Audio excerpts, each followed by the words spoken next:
In the words of Tony Stark from Iron Man 2, it's good to be back. What's going on, Justin? Welcome to our TPL Live watch party. Sixers take on the Nets. We will be doing instant reaction, play-by-play. Before we get started, though, make sure you like, comment, and subscribe. We are now on Twitch. For the first time, TPL is showing on Twitch. So, guys, if you're watching us on YouTube, that comment right there is pinned. Click that link. That'll take you. Please follow us. Exciting stuff.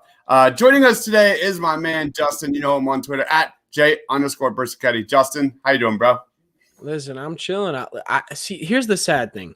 I was so excited coming throughout this week for this game to watch our Sixers go up against the Brooklyn Nets, go up against Kevin Durant, Kyrie Irving, and James Harden, to really see how that big three over there is doing and how they do against our defense. And it just sucks that we're not going to be able to see Kevin Durant or Kyrie Irving tonight. And that it bums me out a little bit. I'm not going to lie. It really sucks. It really sucks. Just like it happened last time against the Nets. That's really like the main criticism against the Sixers right now. They're still first in the Eastern Conference despite that Portland game. Sorry, man. No, I'm not sorry to miss that game. I'm not sorry at all. Yeah. So let's talk about that for a second. Because how is it that for one, I'm gonna be honest with the people here. How is it that one, every time I'm hosting, we're losing games? Which for one, I think that's a jinx, and we're gonna have to be careful with how many times this year I'm hosting now. But two, okay. How is it that you take the night off perfectly? How is that?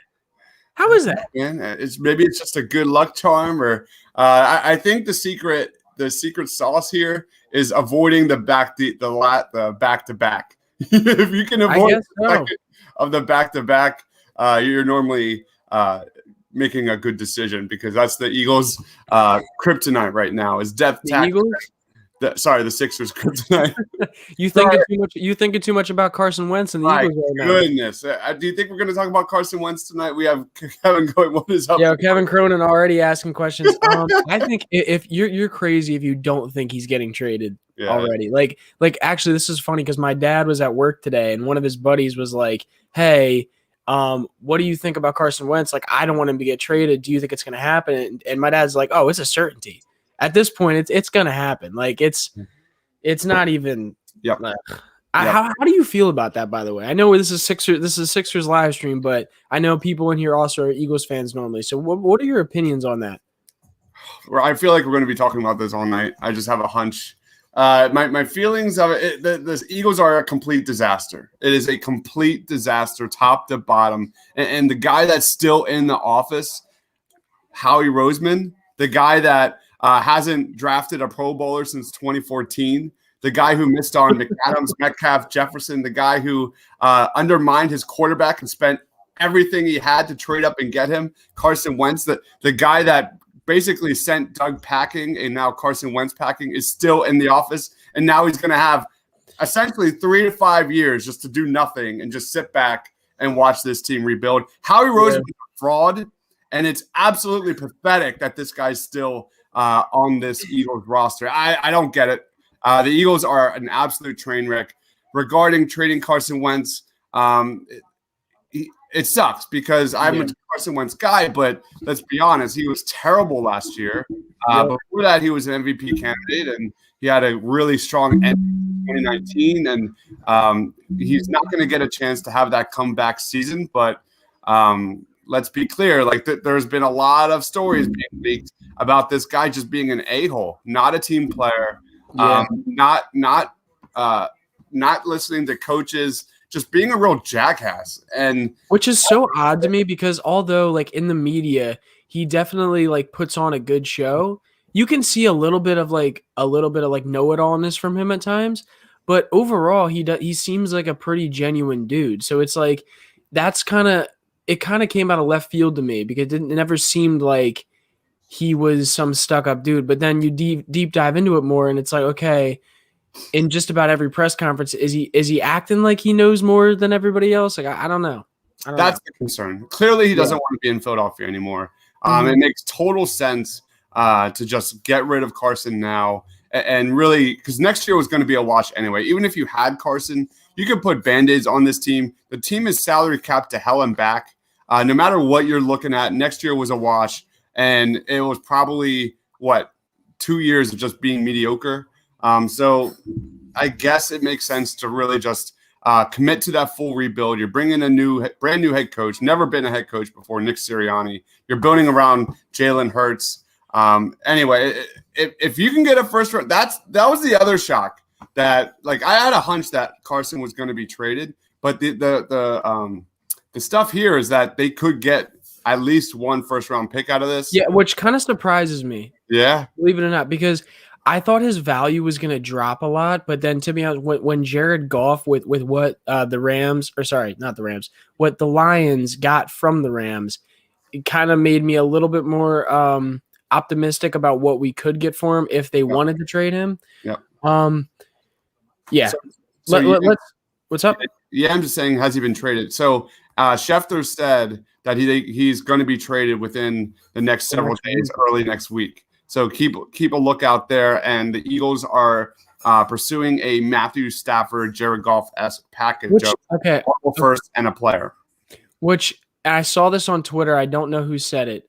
Imagine if we trade him to Chicago. I know, right? And we get their first round pick and Nick Foles. Imagine if everything comes full circle and then you have Nick Foles back on this team. How embarrassing would that be? How embarrassing would that be for this franchise? I mean, I'll take the first round pick, but me too. But like, damn. Oh, we got Vasillos going into Twitch for us. Yes. We appreciate it. Yes, we are now on Twitch. So everybody watching, please go check us out, the Painted Lines on Twitch. Please follow us. We just started our first freaking stream on Twitch. It's really exciting. I am so blessed to be a part of the first Twitch stream. I'm an old dad, and I'm like, I honestly have no idea what Twitch is. So this is fun. It's damn near similar to YouTube. It's just all live streaming instead of I mean, cool. you can have videos on there that you like your live streams end up getting like saved onto it, so like people can go back and watch them if they want to. But yeah. All right, let's get back to this game. We're going to be talking about Eagles and Carson Wentz all night long. Yes, sir. Real quick, I do want to say, yes, he does. He coached. He has ties to Hurts. He knew him since he was born. I think he's friends with his parents or something like that. And also, the QB coach used to coach Dak Prescott when he was at Michigan State. So I think that's kind of cool. But so all reports indicate that the Eagles will be building around Jalen Hurts next year. Anyway, let's get on to the Sixers because James Harden is still up. Yeah, what's up? No, I was just saying yes. Let's get on to the Sixers. Sorry. I know usually I'm like I give this every time I have something to say. Yeah. All right. James Harden is playing, and so is Ben Simmons. So at least we got something. You know, it's not the litmus test that you wanted to see. Actual. Sorry. I just saw Joel Embiid is playing tonight and starting, so that is an amazing sign. He was questionable coming into the night, and with all like the little scary fall he had last week, the knee looking injury, ankle looking injury, whatever you want to call it, he had the other game. Great to see that he will be starting and playing today. So yeah, let's go into our top takeaways, expectations for this game. I go offense. The Sixers, as an offense, truly need to get their act together, and that starts with Seth Curry. Seth Curry is really struggling. Last 6 games, 81.1 offensive rating. He's shooting 23.5% from 3, 4 of 17, and a true shooting percentage of 28%. His numbers before that, his offensive rating was 136.9 and a 74.3 true shooting percentage. You look at the last 10 games for the Sixers are on the bottom of the league in 3-point percentage, 34%. When you look at moving the ball, the assist to turnover ratio, the Sixers are dead last in the NBA the last 10 games.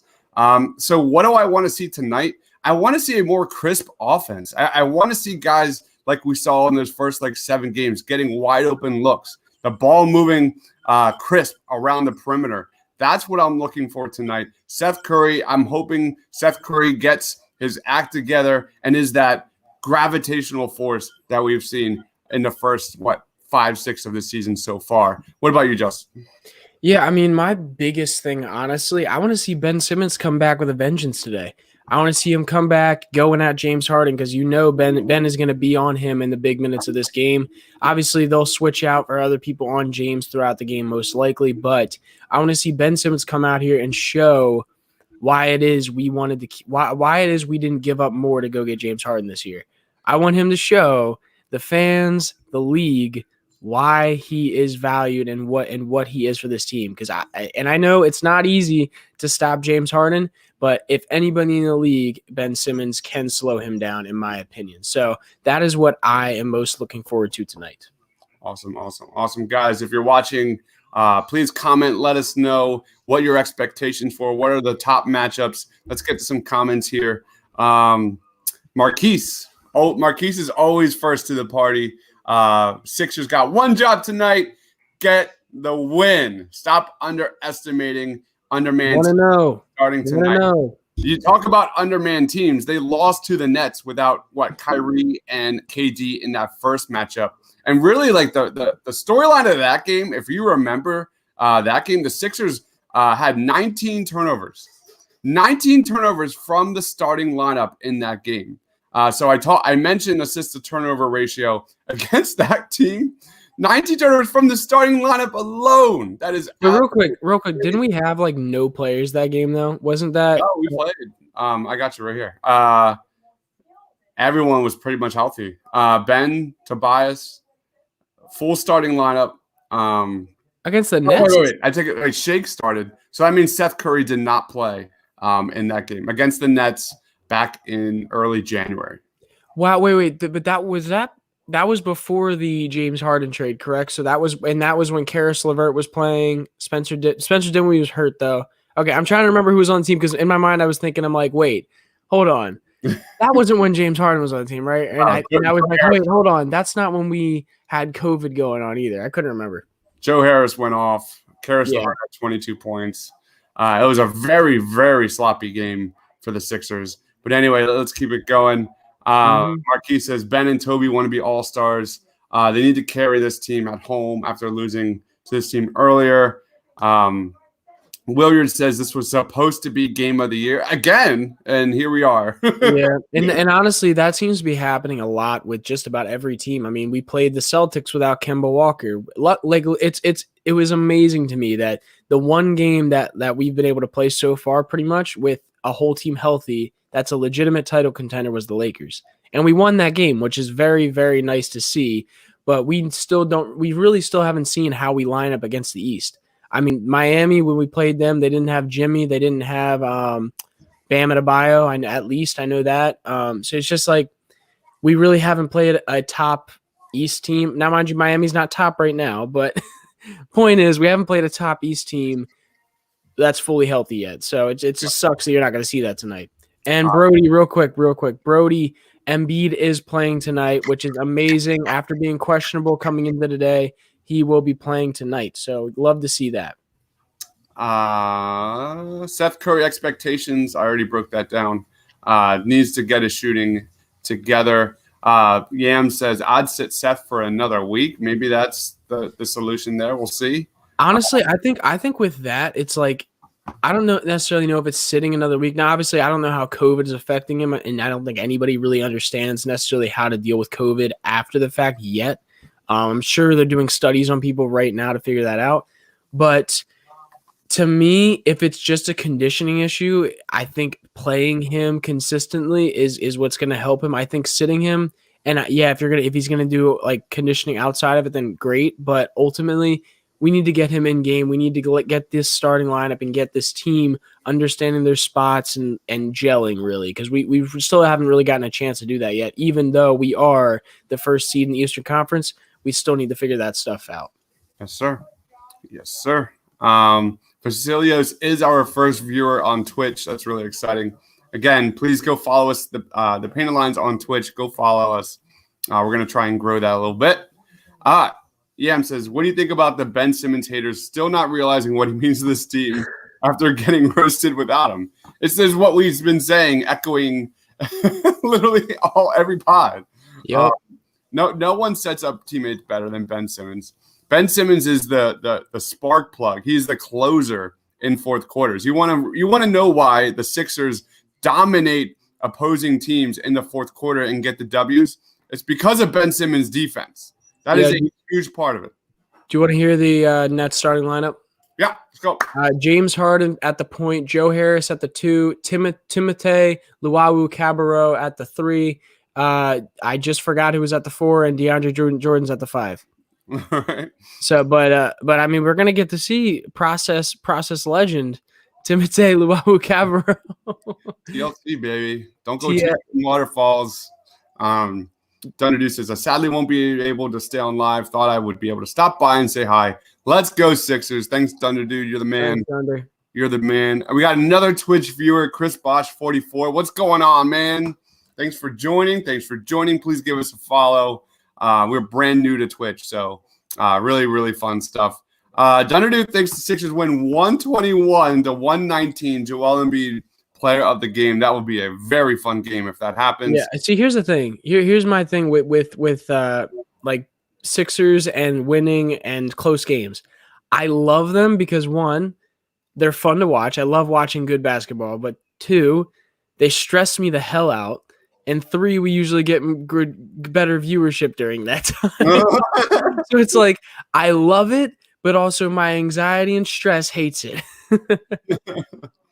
Let's go on to later, Thunder Dude. Have a great night. Brody, yes, Embiid is playing.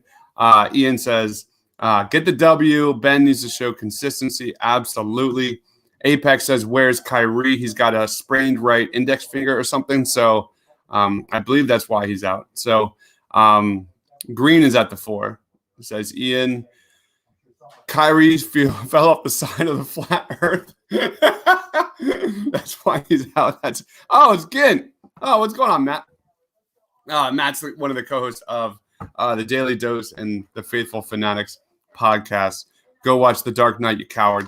Let's roll on. That's Justin. So we got some Twitch happening. This is exciting. This is really, really exciting. You're muted, Justin. You're muted, Justin.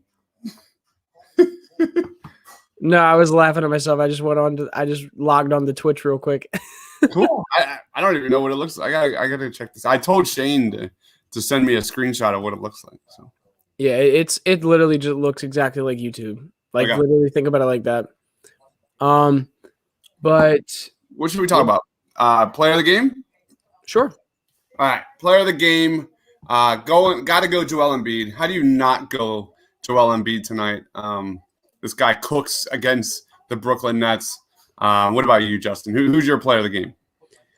Yeah, it's tough. I think Tobias is going to have a big night because Ben is back, and Tobias always seems to play well when Ben is in the lineup. Now, mind you, most men on the team play well when Ben Simmons is in the lineup. He's always getting people open, always getting people good looks. So I honestly think Tobias is my player of the game because of that. I do think Ben Simmons comes in at a close second for me. So yeah. Yeah, man. Tobias Harris had an offensive rating of 87. It was his lowest offensive rating since the season opener. So that would be a really great bounce back game for Tobias Harris tonight. Go watch The Boys on Amazon Prime. I have not watched The Boys, but I heard it's terrific. I've heard it many. I don't even know what that is, I'm going to be honest with you. It's a superhero TV show. I've heard it's really? Okay, maybe I'll have to check that out. I mean, me and Dibes have similar loves of the Marvel universe and stuff. So, what's up, Nadir? Thanks for joining. What's up, Nadir, is Furkan going to go off tonight again? He couldn't save us last game. So let's see what happens today. As long as he's not starting, I'm good with Furkan off the bench. Furkan again shot 1 of 7 from 3. As a starter, he shot 33% from 3 in 2019 in 12 games. So again, I'm good with Furkan off the bench in like 10 to 15 minutes. Not a starter Furkan. I can't. I will say though, I think Furkan would do better in the starting lineup this year than he would have last year, just because we do have more people that can shoot the three. So it's just like Tobias and Seth Curry, in my opinion, where it's like, because we have multiple people that can hit the three, they can be threats on multiple levels because they don't have to always worry about taking the three every time they get the ball. You know what I mean? Yep. R3 Cap, another Twitch viewer. What's going on, man? What's happening? Player of the game for him is Tobias Harris. Ian thinks Ben Simmons is his player of the game with 23, 4, and 7. Yam says, I'm going to say Shake Milton is going to have a good game. Shake's kind of struggling too. Like, we talk about how the offense needs to step up. Shake's minutes, man, like 13 points a game over the last 8 games, only 16.7% in the catch and shoot from 3 in those 8 games, 46% field goal percentage on drives, where he was at 54%. So Shake has really kind of cooled off a little bit when you had that really hot 6-7 game stretch in January. We need that Shake back.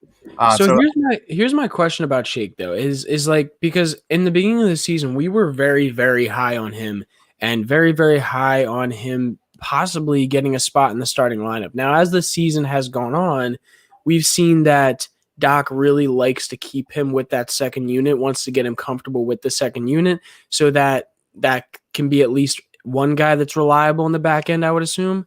But it's one of those things where does it worry you at all that his he hasn't been as consistent as he has been even last year? I'm not worried. I think it's going to be fine. COVID and this team's still trying to figure out, and Seth Curry in and out.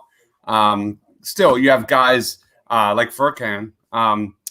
Nadir crushed it. You're going to pay the guy if you want more production. This guy makes peanuts. Like, we shouldn't be relying on a guy like Furkan Korkmaz to have such a huge role on the offense. So it is what it is. I'm not worried about Shake. I think the shooting, like I said, you look at his catch and shoot numbers in his 4 years at SMU. You look at what he shot with the Blue Coats the last couple years and last year. This guy's almost a stone cold lock for 40% in the catch and shoot. I think Shake is going to improve those numbers. It's just a matter of time. It's just a matter of when. Let's roll on to Mark. Says, with Irving and Durant out, expect James Harden to shoot over 30 shots and a lot of pick and roll. Yeah, I think we're going to see some Matisse Thybulle here tonight. What do you think? I think Thybulle is low-key going to be a major contributor to this win. Yeah, my only thought with Matisse when it comes to guarding a guy like James Harden is Matisse is obviously a guy who takes chances, which I think is it. And I'm not saying that's a bad thing because that's where his value is for this team. But James is a guy who is just amazing on every level of the game, when it comes to his size, his speed, his handle, the way he creates contact when he's going in towards the basket. So it's like he is literally that player to me that I'm scared that Matisse is not going to be an amazing guard on him. And that's why I think Ben is more of the answer, just because James is basically the same size as Matisse. Has like smaller arms, obviously, because Matisse's arms are ridiculously long. But like overall, he's like there's a reason why people in the NBA say it's Kevin Durant's unguardable and then it's James Harden. So I think Matisse would struggle against James. That's why I think it'd be interesting to see how see Ben on him late in the game. Yeah, it's the secret sauce is rotating guys on Harden, and then you will see Ben Simmons primarily lock down James Harden in that fourth quarter. That is what we've seen again and again from the Sixers, and I expect to see that tonight. Where should we go? Marquise says Seth Curry is a Philly player. He's playing with heart, still battling COVID. Seth gets nothing but ultimate respect from me. Yeah, I mean, I think we did a poll like who is most important to the Philadelphia 76ers success, and it was Tobias Harris versus Seth Curry. And like Tobias Harris didn't win that poll by a landslide. Like Seth Curry is a huge piece to get Ben and Joel in the best spots possible. Yeah, and I can't not disagree with that. Like Seth Curry is so important to this team, and you saw how important he is to this team, not by him being on the team this year and giving you what he does, but seeing how JJ Redick was so missed last year.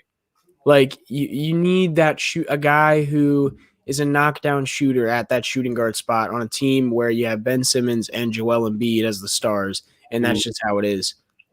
Right on, right on.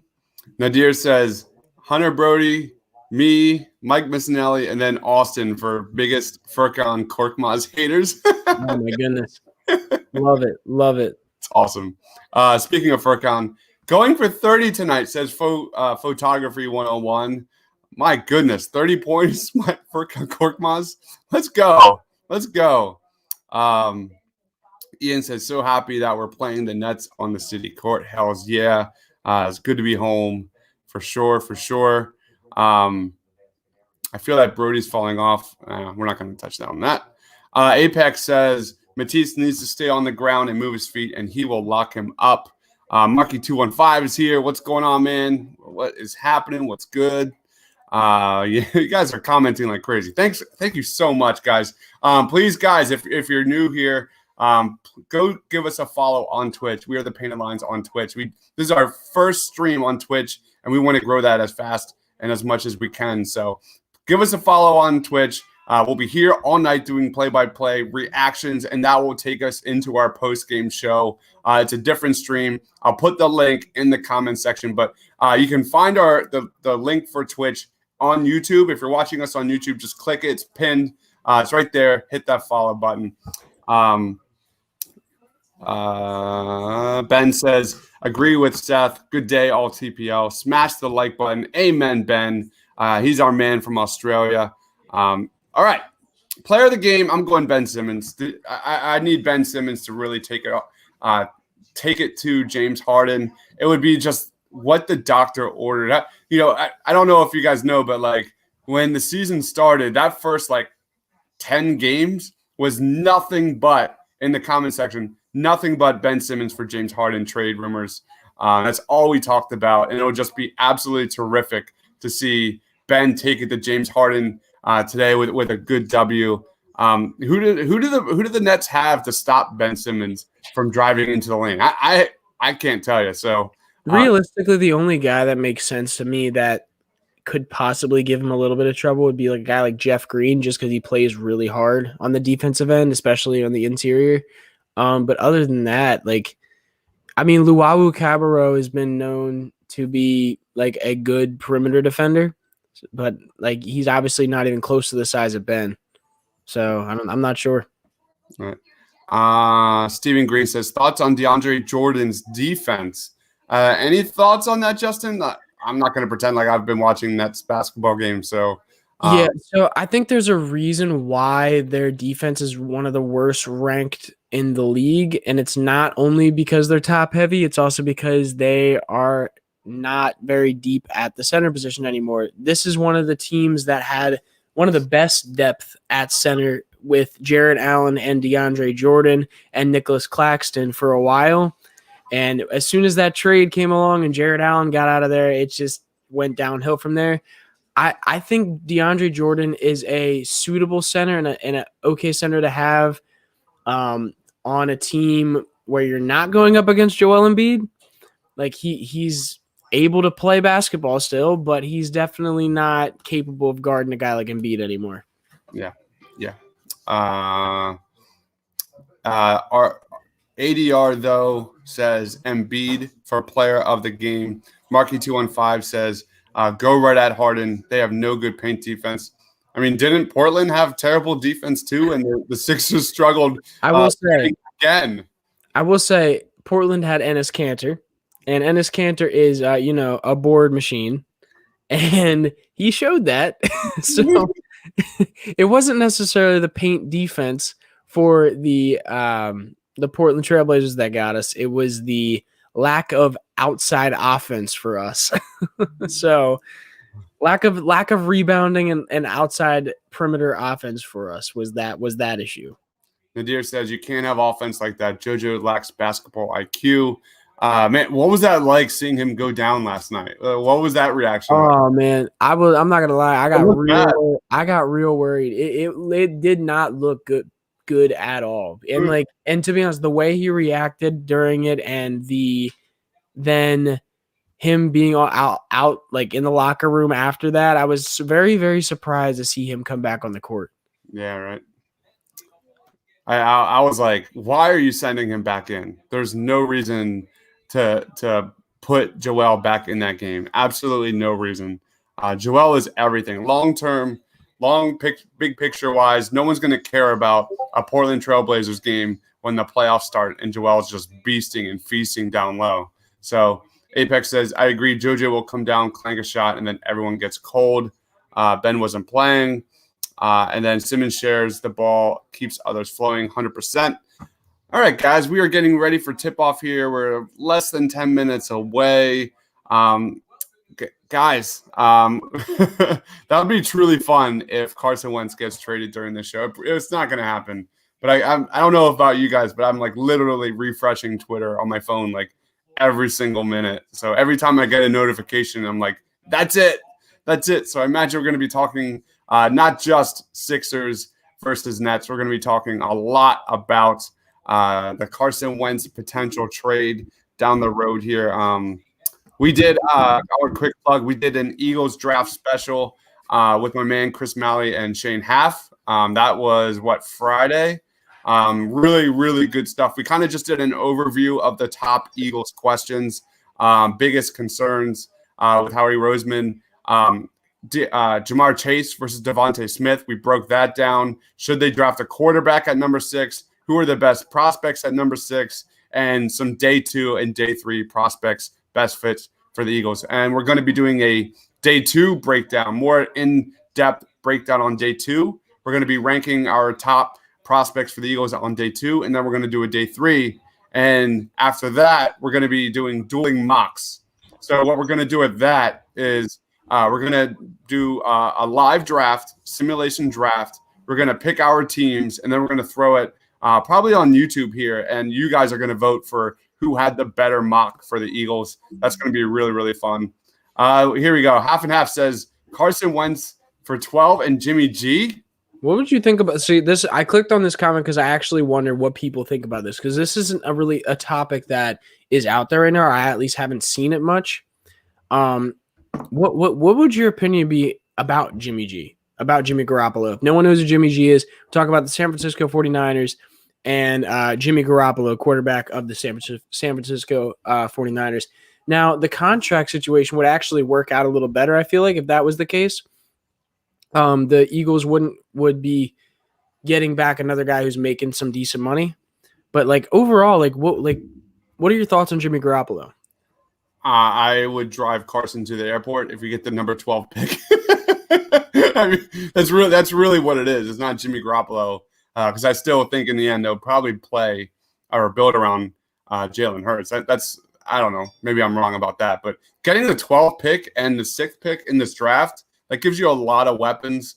You could take Jamar Chase there at number 6, who's a perfect fit next to Jalen Hurts. And then in that 12 spot, you could either take BPA or trade down and get more draft picks and fill all those holes on a depleted roster that is just aging and has zero youth down the road. So that to me is not about Jimmy Garoppolo. If you can get Wentz for the number 12 pick, sorry, man, you got to do that. You got to do that.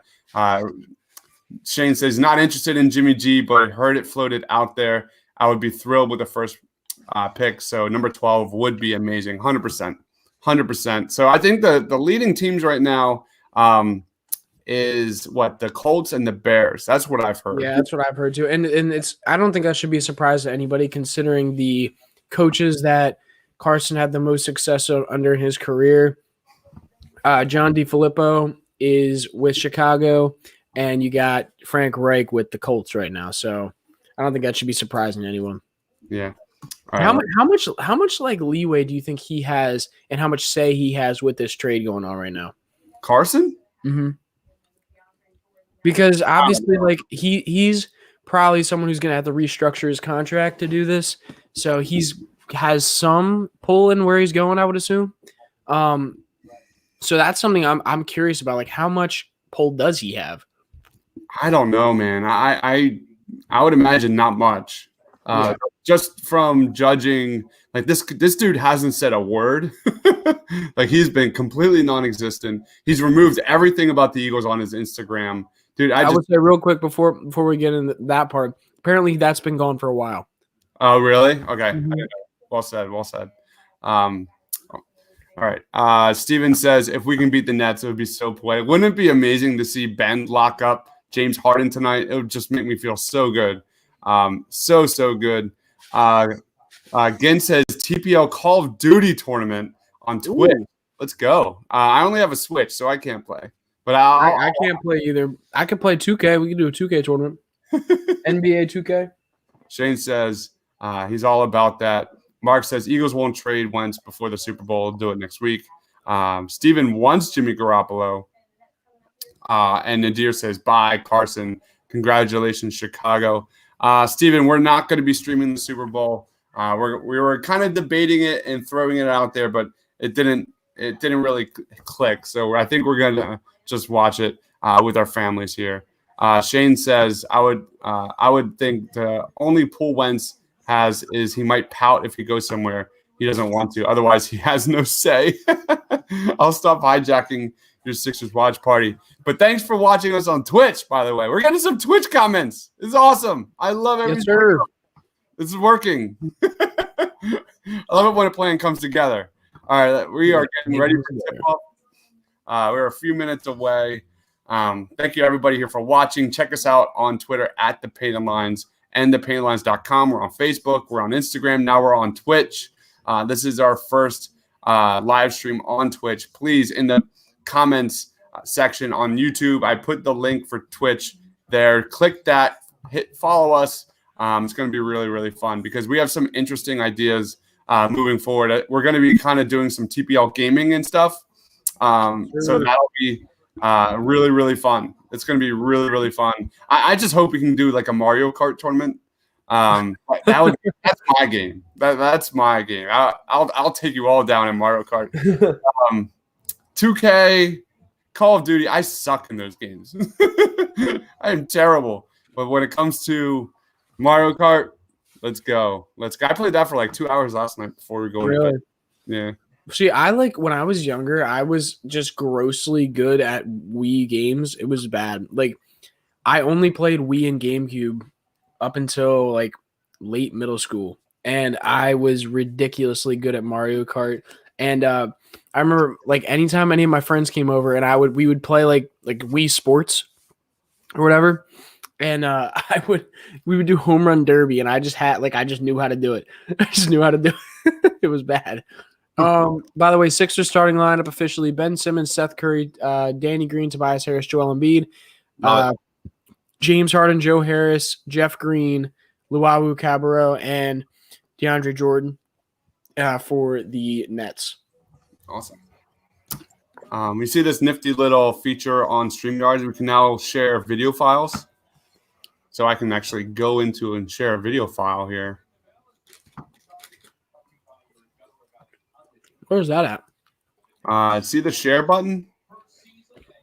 Yeah. Down there. It's down there. Yeah, look at that. Yeah, isn't that cool? Yeah.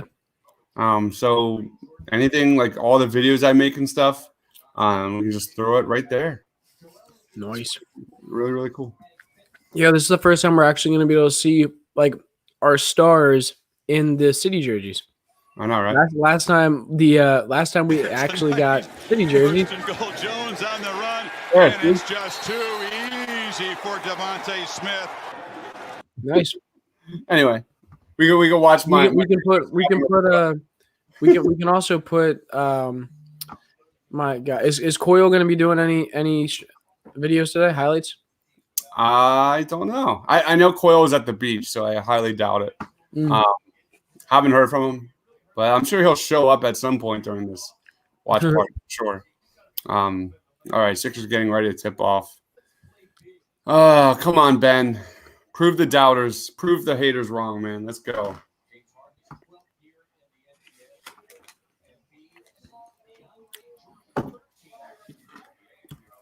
Oh, God, he got him. I'm interested to see how how Ben does, how the difference in 3-point shooting tonight with Ben being back. All right.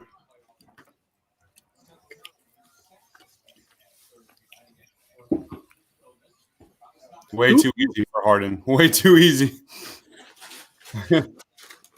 Not what you want to see there.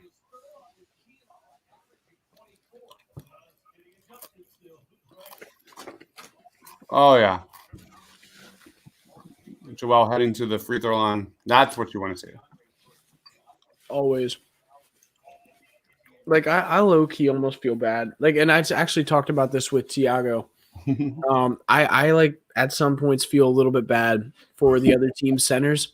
I'm like Ed Davis, like even DeAndre Jordan right now. It's like, bro, you're too small and too old to be going up against Embiid now. Uh-huh. I mean, that's it. Joel Embiid is 100% locked in, man. He's just, as long as he can stay healthy, that's everything. It is everything. Joel Embiid, you know how many times this year Joel Embiid was a negative on the court? None? 4. Only 4 games out of like 22. No, not 22, like 18 or so. Portland, he was a negative. Only 3 times this season was he a negative on the court. He's just a massive, especially in the fourth quarter where he's just a monster. Yo, I'm not going to lie. I forgot Pell was on this team. Yeah, my man Norvell. I said Timothy Luwawu or Timote. How do you say it? Timote? Yeah. I forgot. I said Luwawu was the process legend coming back to play. No, Pell is. Pell's the process legend. Dude, Pell's so good, man. He's so good. I don't care what anyone says. I love me some Norvell Pell. Rooting for that guy big time in Brooklyn. Rooting for him. Not tonight, though. Not tonight. Yeah. I don't think he's played at all this year. So probably not. I mean, he's realistically, he's only been on the Nets for a little bit now. Mm-hmm. But I mean, maybe.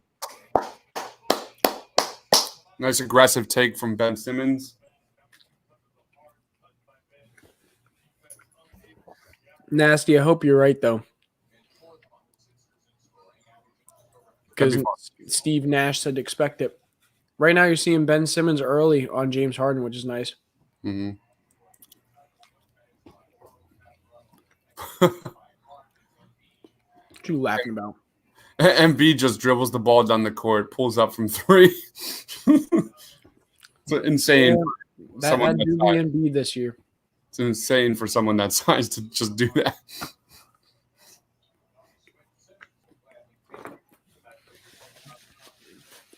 All right, get him, Ben. Ooh, James Harden's scared. Whoa, come on. He banks a 3 in. Let's get out of here, man. Yeah, it was Jeff Green, wasn't it? Yep. Yeah. That's insane. Jeff Green is one of the guys that I really wanted to see on the Sixers. Just because he's been like pretty consistent lately. Mm-hmm. As like at that like backup 4 or 5 position, like small ball. Mm-hmm. At the 5 position.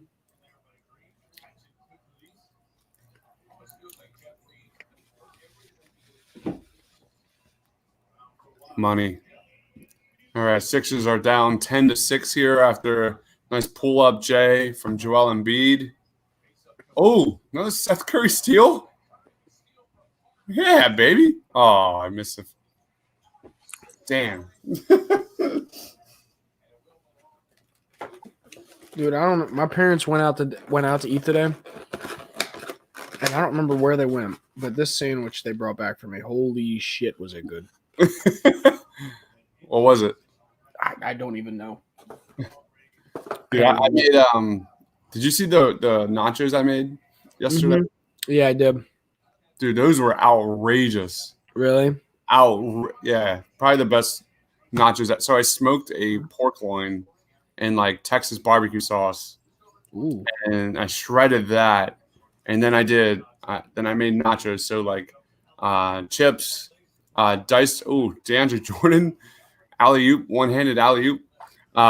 It was chips, diced red onion, beans, and then cheese, and then I put the shredded pork on top of that, and then I had a cheese queso, and then a salsa verde on top of that. It was insane. It was and salsa. Sounds like you had a good time. It was so good, man. So good.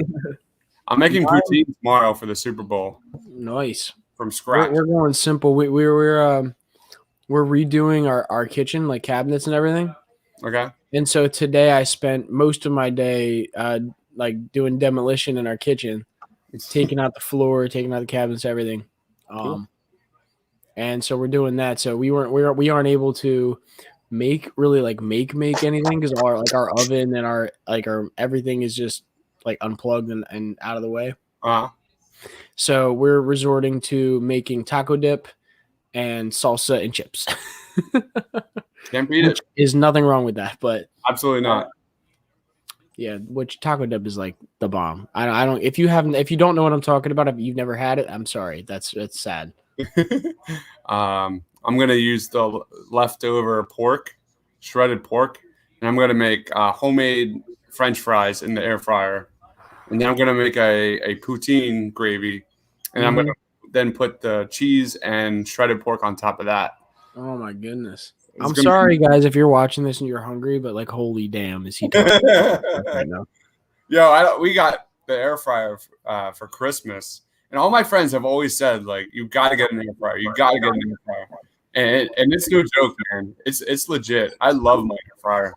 Is it like a big one or is it smaller? It's big. It's like it's decent size. Gotcha. Decent size. But man, you just chop up potatoes, throw it in there for like 30 minutes. You got to stir it up a little bit. Salt, pepper in a bowl, done. And it's delicious, man. Really good fries. And they're probably also a little healthier too. Oh yeah, very much. All right, Sixers are down 15-12 here. Tobias Harris and Embiid have 4 points each. Good to see Seth Curry get on the board here. From the free throw line, he's 0 of 3 from the field. But what? Like his shooting is way down. That's like the concern is like that's where my thought does go to. It's possibly just conditioning and that he's trying to ramp back up after not playing and not doing anything for 2 weeks straight. Like that's where my mind goes to for that, because realistically he was, unless it's like a defensive thing where defenses figured out what they were doing a little bit more, so it's harder to get him open looks. Like I'm not really sure, but that is something that's interesting, is that he definitely has not been shooting as much and as often as he was before. By the way, I did just figure out what was in the sandwich. What was it? Braised beef. Yeah. Hold on. It's slow braised short rib, caramelized onions, charred bacon, shaved Asiago cheese, Wisconsin cheddar, whiskey brown sugar reduction, and buttered grilled panini bread. My goodness. Sounds like a steak sandwich or something. Bro, it was amazing. That sounds amazing. So good. So good. Would definitely recommend. I got to figure out where it's from. All right. Liberty Tap Room or Liberty Tavern or something. I don't know. It was good. The dude from Deets and Watson ads is a god in the TV show Brooklyn Nine-Nine. I don't watch Brooklyn Nine-Nine. Have you watched that? I don't watch TV, if I'm honest with you. I don't watch All right. Ooh. Yeah, I don't watch much TV. I try to keep myself busy doing other things. I've got good news. Tell me it. Tiago's joining us during the post-game show. Yes. That'll increase our quality by a lot. Increase our basketball knowledge. Well, I'm drinking, so who knows what's going to happen on the post-game show. Oh, you never know. Oh, no. We'll have sloshed dibes. Woo! Look at Ben. Let's go, Ben. Gotta love it. Woo! Ben Simmons with a steal and thunder dunk. Ben now is up to 4 points in this game. He's got a steal, a turnover, or a steal, an assist, and no turnovers so far.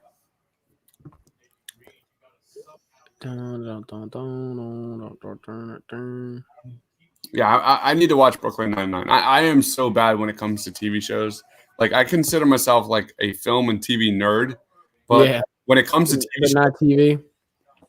When it comes to TV, like I've never seen the best TV shows. Like it's embarrassingly bad. Like I've never seen The Office. I've never seen Sopranos. There's a ton of great TV shows. If it's a great TV show, I've never seen it. The odds are I've not seen it. Yo, Alex, come on. You got a Nets fan here? Come on, Alex. What up, man? Thanks for joining. We love having everybody. What's up, Alex? Sixers are down 17-14 on my end right now. So anyway. Oh my goodness. I don't know what just happened, but somebody went down. Oh no. Not injury wise, but okay, good. I don't know what just happened. I was barely looking, but James Harden just dropped somebody on the floor. I don't that was bad. I love seeing Ben take the entire Nets defense as he penetrates in the lane and gets Danny Green in the corner for a three. I watched your post-game show against the Blazers, and you guys nailed it. Like they didn't hit any corner threes in that game. Yeah. So that's a really good sign in this first quarter. Definitely. Joel Embiid 3. Sixers are cooking here. Nice little run here. 5 minutes remaining in the first quarter. Yo, James Harden is so mad. Uh-oh. Oh, he's rightfully mad. Oh, man. I don't want to spoil it for you. Okay. We can talk about it when you see it. Okay, cool. Oh, my goodness. No, but what you were saying about TV shows, I've seen like some TV shows. Like I liked Friends. Big Bang Theory is hilarious to me. What else? I'm trying to think of like the typical TV shows that people watch. Like I don't know. Like there's certain shows that like I just haven't watched much of. Like The Office, like you, I haven't watched much of that. I've watched enough episodes to like understand the like what's going on, but it's just sorry, hold on. I think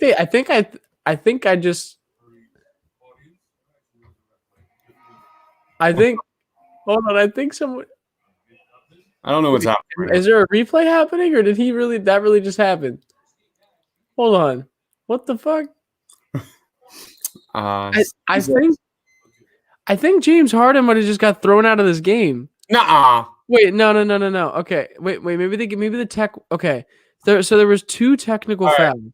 Yeah, there was 2 technical fouls. I just saw him get teed up. Okay, yeah. So there was 2 technical fouls. I'm assuming the first one was on somebody else now but I swear I really thought it was on him the first time too. Oh, Nasty Nizzle says first was on Deandre. Okay, that makes more sense. Gotcha. Saying James Harden on my end.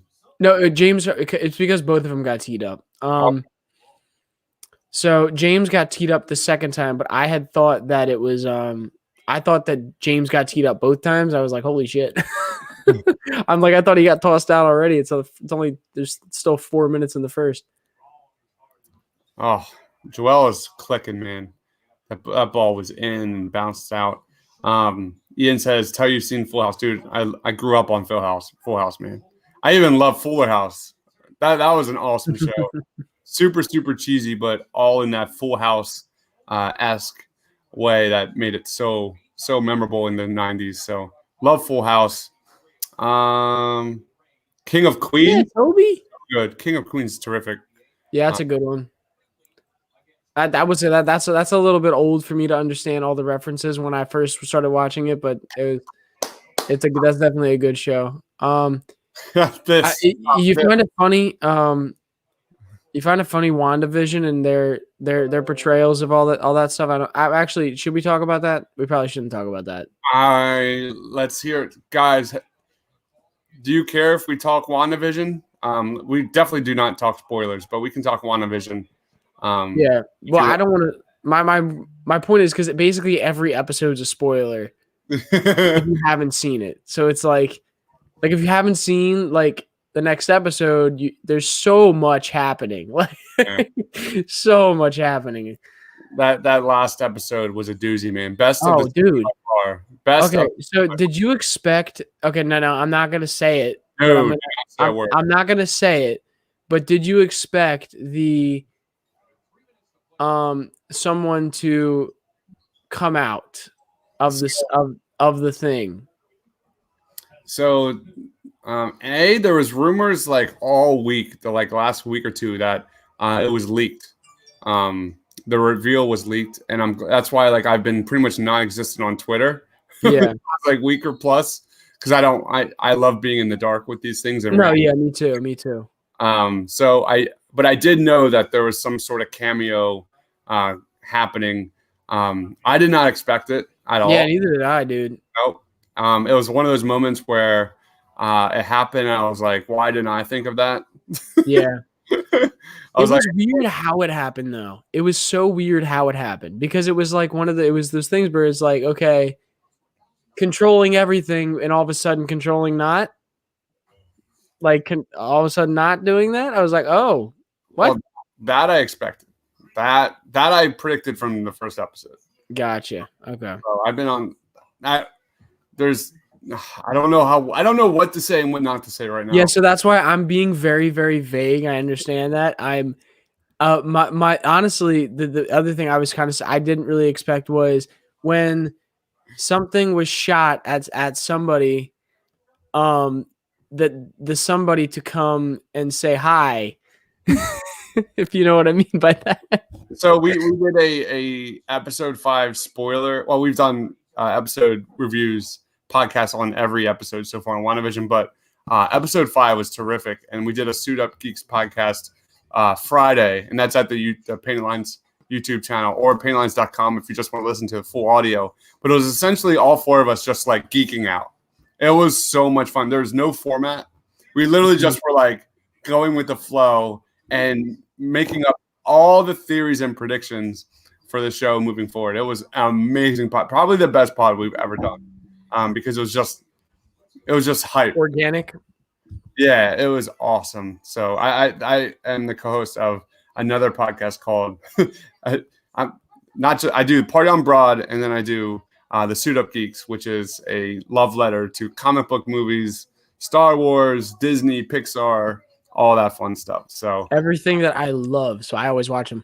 Yeah, awesome. It was awesome, man. Dude, I have a bad obsession with Marvel. It's just not good. Like I can't tell you how many times I've seen those movies. Like, mind you, I never like read the comics or like I never actually paid attention to any of that stuff. But like when I was younger, when Iron Man came out, yep, I was like, oh my god, this movie's awesome. And now I've seen every single movie, all the like most of the TV series, everything like that. Like they're so good. Dude, I love it. That was so exciting. That episode, if things continue as they stay on the surface, although I don't think they will, so the door is just open. So many possibilities for the show moving forward. For not just WandaVision, but for almost like almost how The Mandalorian was for Star Wars, just planting the seeds for different projects all over the place. Yep.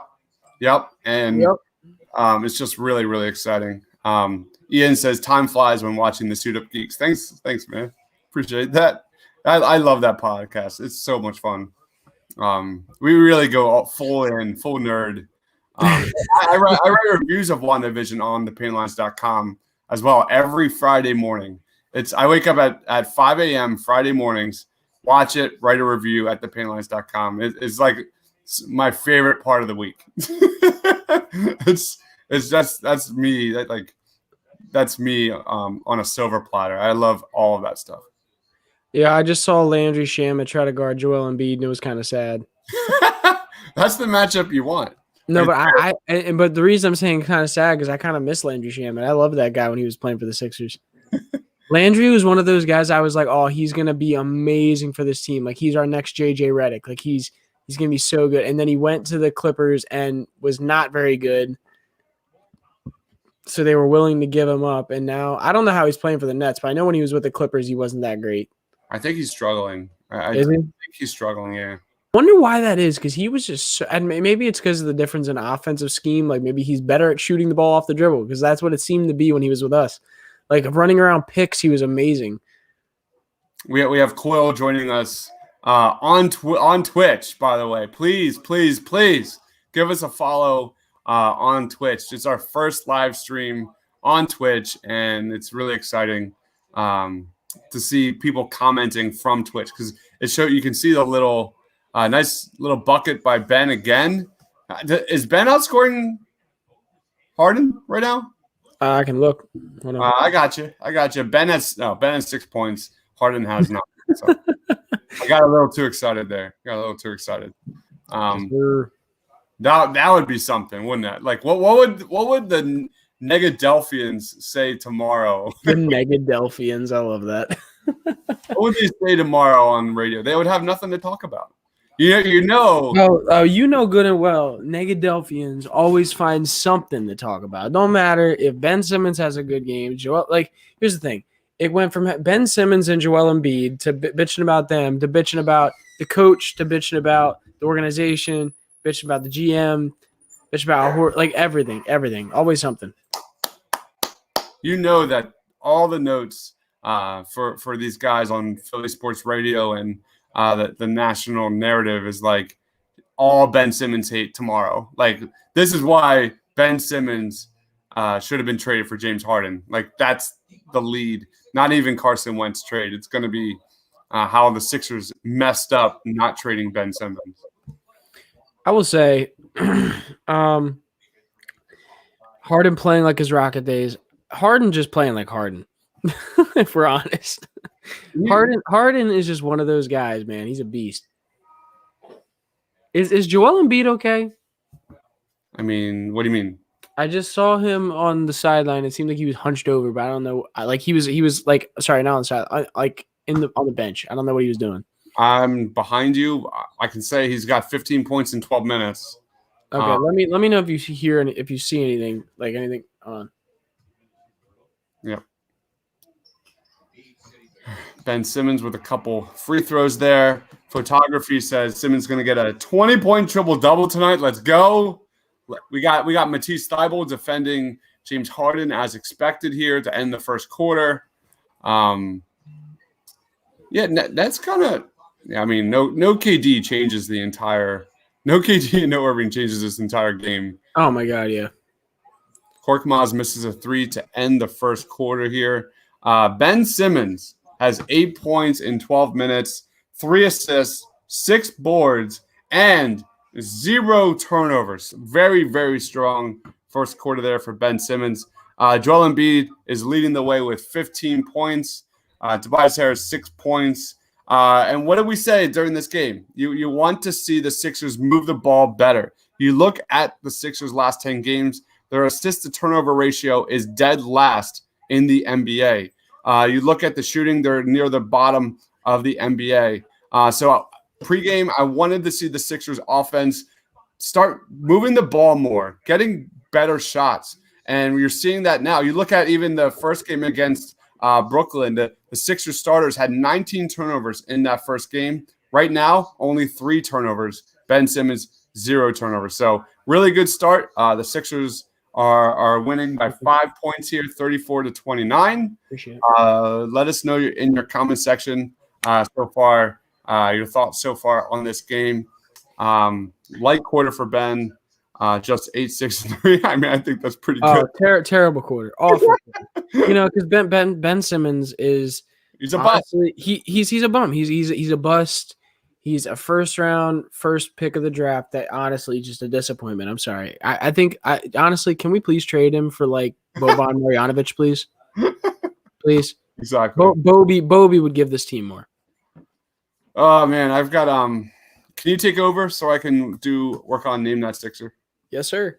Let's get into it. Ian Acosta says Furk is so god dang bad. Listen. Furkan Korkmaz is what he is. He's a good NBA player. He is a good NBA player that's valuable on the right team in the right situation. And I think he does have value on this team. He isn't perfect, and Philadelphia fans want perfection. He is, if I'm honest with you guys, like he is great value for what he is for our team. Right.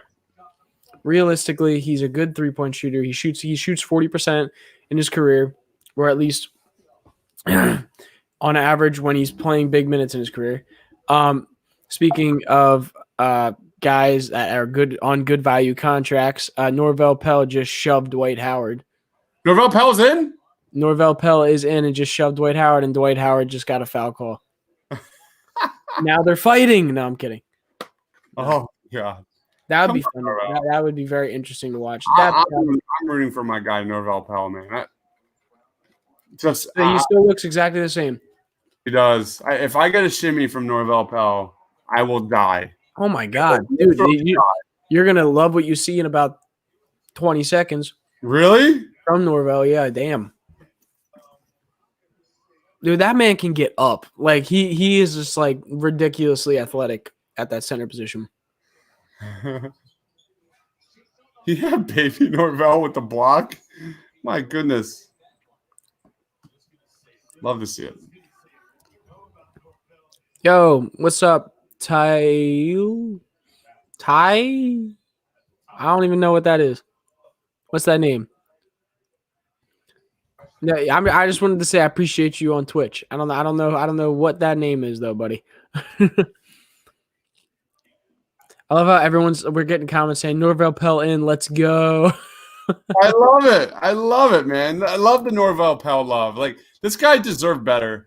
I was screaming for this guy to get minutes over like Kylo Quinn, like guys like that. Like Norvell Pell has a true NBA skill. It is rim protection and rolling to the basket. I think he's gonna really have. He is older, so he is. I think. Yeah, isn't he like 20, 27? Yeah, he's definitely older. So he's not some young bull you're developing. But I mean, in terms of a backup center role, that what he does is a premium in the NBA, and that is protecting the rim. And you can never have enough rim protectors like that. Oh, of course. Honestly, I think like if I would have been okay if coming into the season if he was our third guy coming off the bench. Yeah, I agree. I'm biased. I'm biased on very few players. Norvell Pell is one of them. So. Nadir is to Forkown Korkmaz as Dimes is to Norvell Pell. And Shake Milton. Yeah. And oh my goodness, Haywood Highsmith. Woo! Nice offensive board by Toby down there in the paint. Sixers are rolling right now. Love to see it. 38-29. Nice defense. Yeah. The painted lines, the HQ for Norvell Pell Simps. That's amazing. Oh man, I'm excited for Blue Coats to start because that's my thing too. Like once the Blue Coats start, I'll be watching those games all the time. Frank Mason, baby, is going to be a really fun time to watch. By the way, Matt, Frank Mason's not on the team anymore. Frank Mason's not on the team? Frank Mason III? Yeah. Yeah, you didn't hear that? No. Are you serious? Yeah. What was it? He's now on what was it? My goodness. He's a two-way player for Orlando? Is he really? Yeah. I think he got released or I don't know. All I saw was Frank Mason something with Orlando. All right. I gotta check that out because I thought he signed with the Blue Coats in like December. Well, now the Blue Coats just traded for Jordan Bone. Really? How have you not seen any of this? This just happened today. What are you doing? And Frank Mason, that happened like 3 days ago. Hanging out with my daughter, man. Dude, my daughter. You're trying to act like parenting is more important than like sports. Like what? It's not even close, man. I don't mean to like rain on your parade, but man, I am completely kidding. Completely kidding. Yeah, it is. My daughter said I love you for the first time today. That's adorable. It was epic. It was so.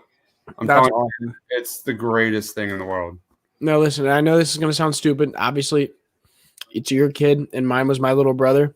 But when I'm 12 years older than my brother, so like watching him grow up, like I've seen everything. So like to me, I felt like in some ways I was like a third parent sometimes. So it was like it was just so like, oh, he's growing up so fast. Like now he's like now he's 8 years old, and now he's playing football. He's like a quarterback on his football team. He's like he's a lefty, he can throw heat on the mound. Like he's just like, I love it. That's cool. That's really cool. But less about me, more about you. That's adorable, and I'm happy for you. Thanks, man. Yeah, it was wild. Absolutely wild. We were putting her. It literally happened like right before we went on. We were putting her to sleep, and she just like said it for the first time. And not only that, it's her first 3-syllable sentence or three-word sentence. She's growing up in the world. Real quick, I actually just saw this too. Knicks are engaged in talks to acquire Derrick Rose. Other teams also interested, with the Pistons and Rose agreeing that a trade elsewhere would be best for both sides. Sources tell Shams. So it's nothing's official, but it's that was something that just popped up on my phone as well. So that could be interesting. I think that Derrick Rose was a guy that I actually really wanted the Sixers to go after last year. Just because I thought he'd be a perfect guy coming off the bench. But I don't think I'd want him as much now after getting Tyrese Maxey and Shake Milton and seeing what their potential is. I'd almost rather have them there. Okay. I'm working on Name That Sixer or Halftime Entertainment tonight. It's gonna be fun, guys. I love Name That Sixer. Marquise says, "Let's go Thibault." See, this is interesting now. Right now, you got Thibault running around guarding Landry Shamet. So Sixers guarding each other right now. I gotta love it. Yo, what is your? Do you know anything about Bruce Brown? I'm curious what your opinion is of him. Second round pick, right? Not much beyond that. No, I just know he just seems like that one of those guys who's going to be a good role player for a while. Yeah. Plays good defense. Pretty good defensively. He's plays good defense. His 3 ball has gotten better. Like he's just like seems like a solid player. Because I'm pretty sure, what did he play for? He plays for the Nets now, but I'm pretty sure he played for. Oh man, that's gonna kill me. Guys, someone in the comments, let me know who he played for. For some reason, I want to say he played for the Wizards, but I feel like that's not right. Someone in the comments, let me know. See, I want to get to the point where we don't have to look things up and we can just ask people in the comments and they can let us know what it is. I want to get to that point because how awesome would that be? That'd be pretty cool. One day. All right, I'm wrapping up Name That Sixer, so we're ready to go. What is this? Want to become famous? What is that? That looks like something we don't want. How do I? You got to admin that one. I don't know how to do that on Twitch. What do you want me to do? Who's the admin on Twitch? On Twitch? Me. All right, go to Twitch real quick. I'm there. See one of the comments. I think you can kick somebody. I don't know, or do something with it. Crap. I'm sure you can just click on it. Yeah. Mod view, chat settings.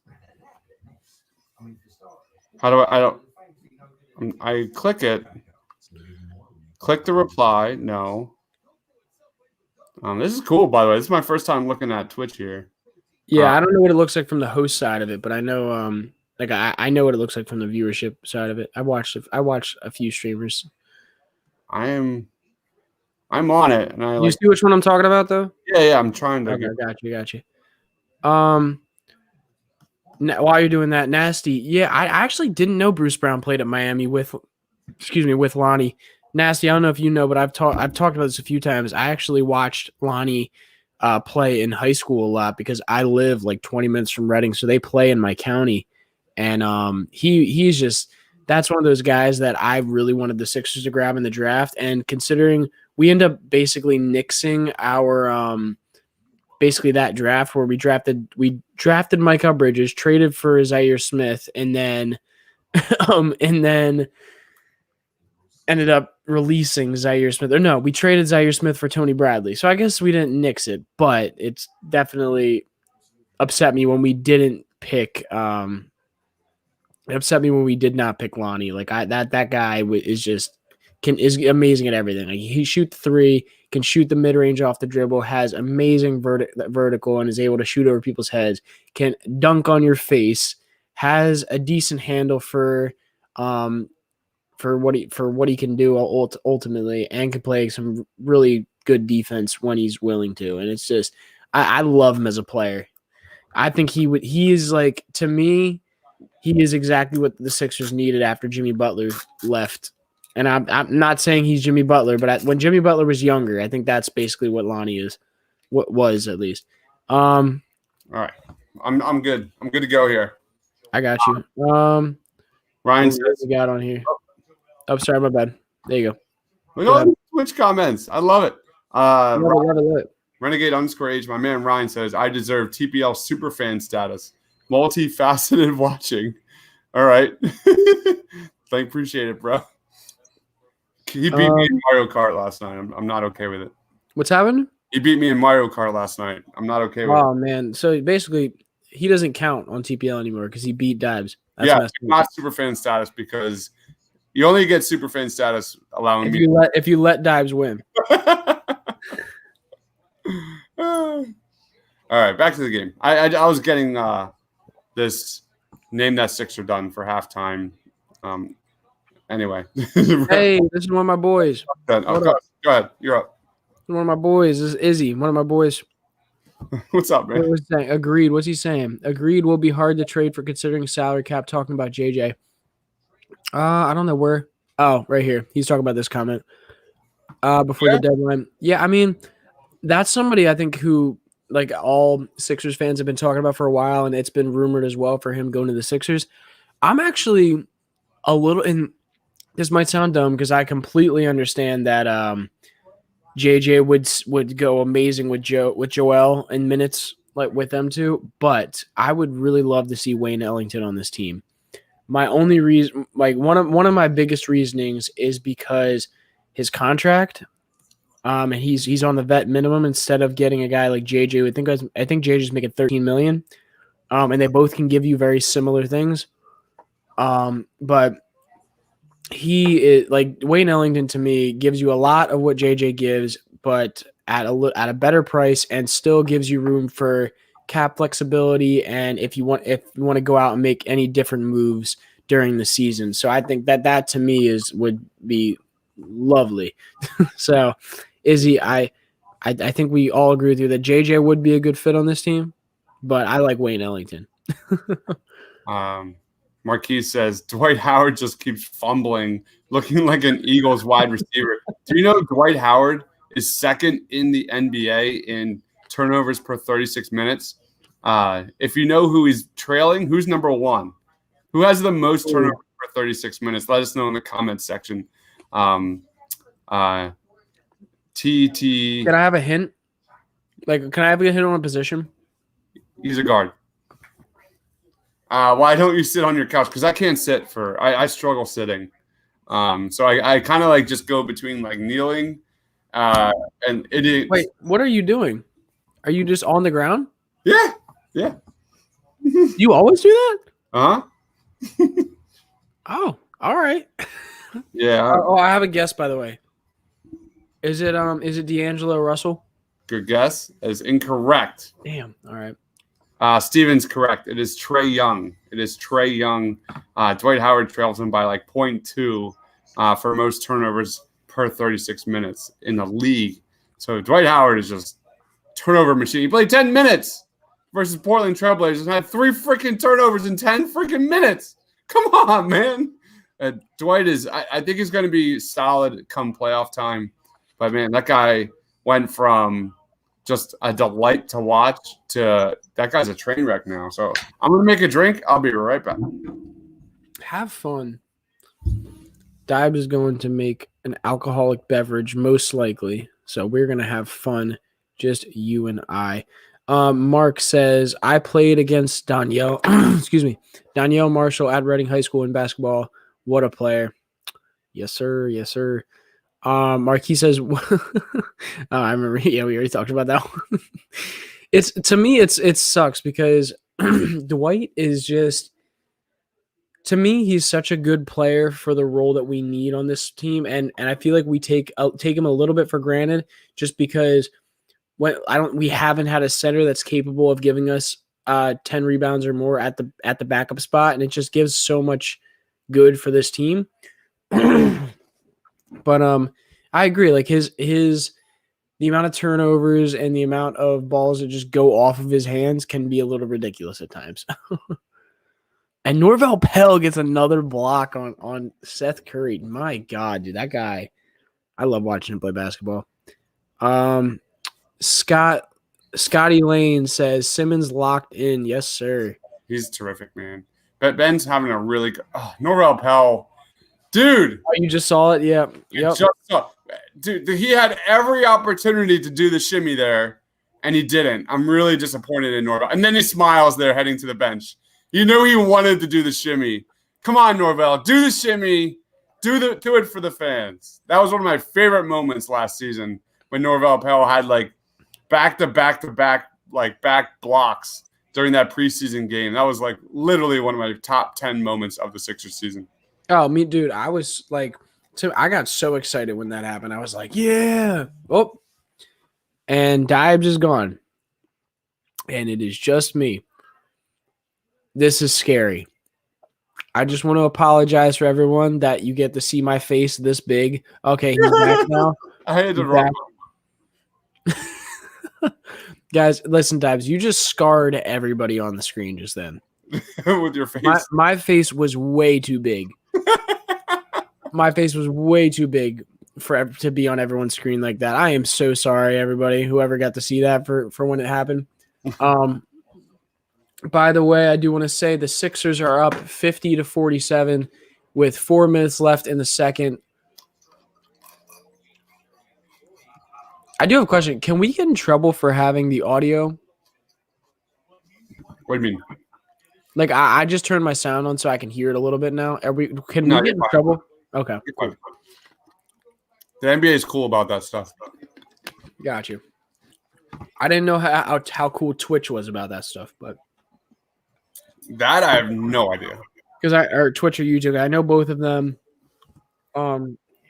Twitch especially has issues with music, so I don't know how they would be about NBA.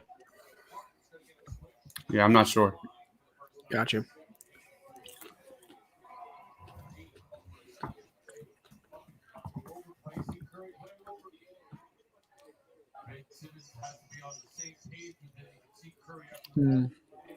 I will say,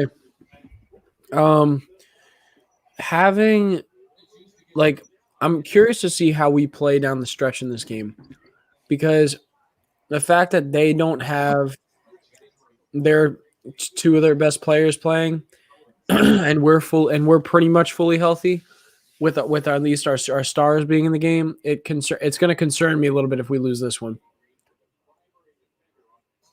Yeah, and the narrative after this, like Ben Simmons can't beat the Nets without KD or Kyrie. So you're going to hear that for obnoxiously from Philly sports media. I hate Philly sports media sometimes. Now, mind you, I think we considered Philly sports media? Yeah, we kind of are. So, okay, I should say I hate mainstream Philly sports media. I feel like we're mainstream. Are we mainstream? I don't know. Like what? If people in the comments, I don't think we can call ourselves mainstream. Are we mainstream? I have no idea. I would say no. I would say no too, probably. I think we have people that are mainstream. Yeah. Like Brooklyn on a 6-0 run here to end the second quarter. Not what you want to see. James Harden just cutting, literally tearing apart Danny Green in this first half. Yeah. Danny Green's, I mean, who doesn't James Harden carve on defense? But see, real quick, Renegades. Oh my goodness. Okay, hold on. Oh, you got to hit that one. you got to see the Ben Simmons pass that he makes for this. Oh my goodness. I just saw Joel get the nice little bounce there. Yeah, you got to see Ben Simmons pass out to Danny Green at some point. It's ridiculous. He didn't. I'm gonna be honest with you. He didn't make the shot, but I was kind of upset about it because you got to hit that one. That beautiful pass, you got to hit that shot. Oh my God, nice. You see it? It was a cool looking pass, but it really that's the difference between catching the ball here in your shooting spot, and Danny Green had to, get the ball from the ground and then get back and into his shooting motion. So that little difference was the difference. 11-2 run here by the Nets. Where's it? This comment, Renegade.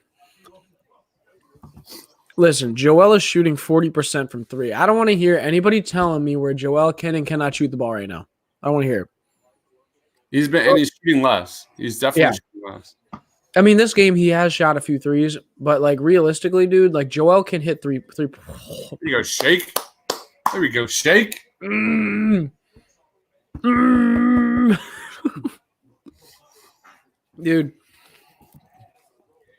Yes. Yes.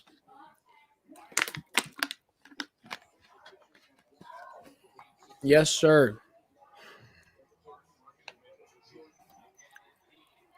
Yes, sir. Oh, Steven, quarter 3. Steven, I'm going to be honest with you. If you actually think this, I'm going to need to – I might have to kick you for a little bit. You might have to have a timeout.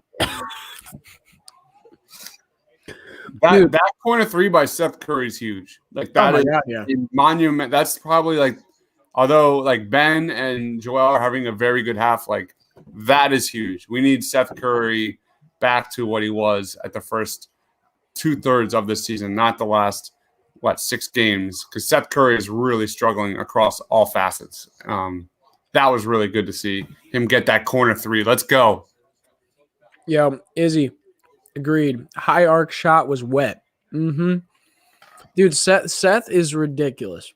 Like, just some of the shots he can make, like, he is one of those shooters, and lately it hasn't been true, obviously, but Seth is one of those shooters that I'm like, every time he shoots it, I think it's going in. That ball was tipped, too. Nice little, like, recovery. Seth.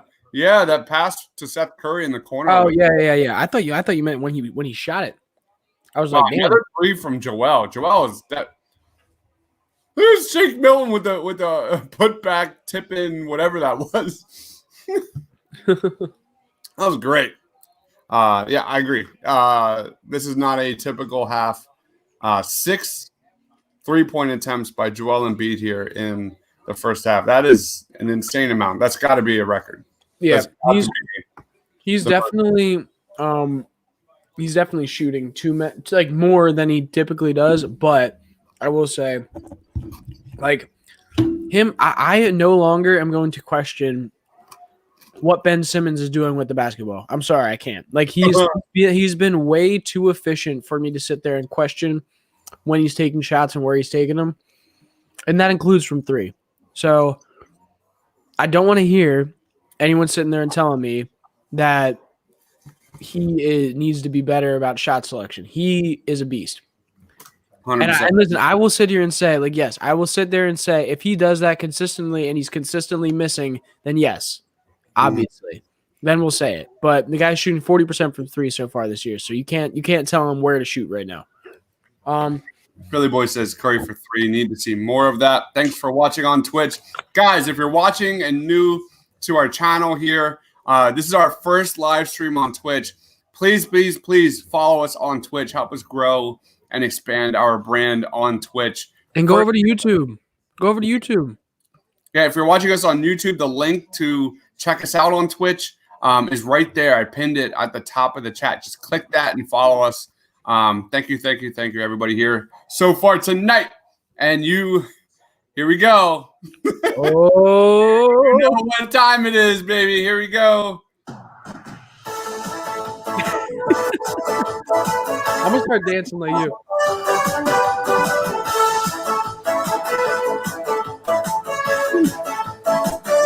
We gotta do the game of the hold on. Ready. All right.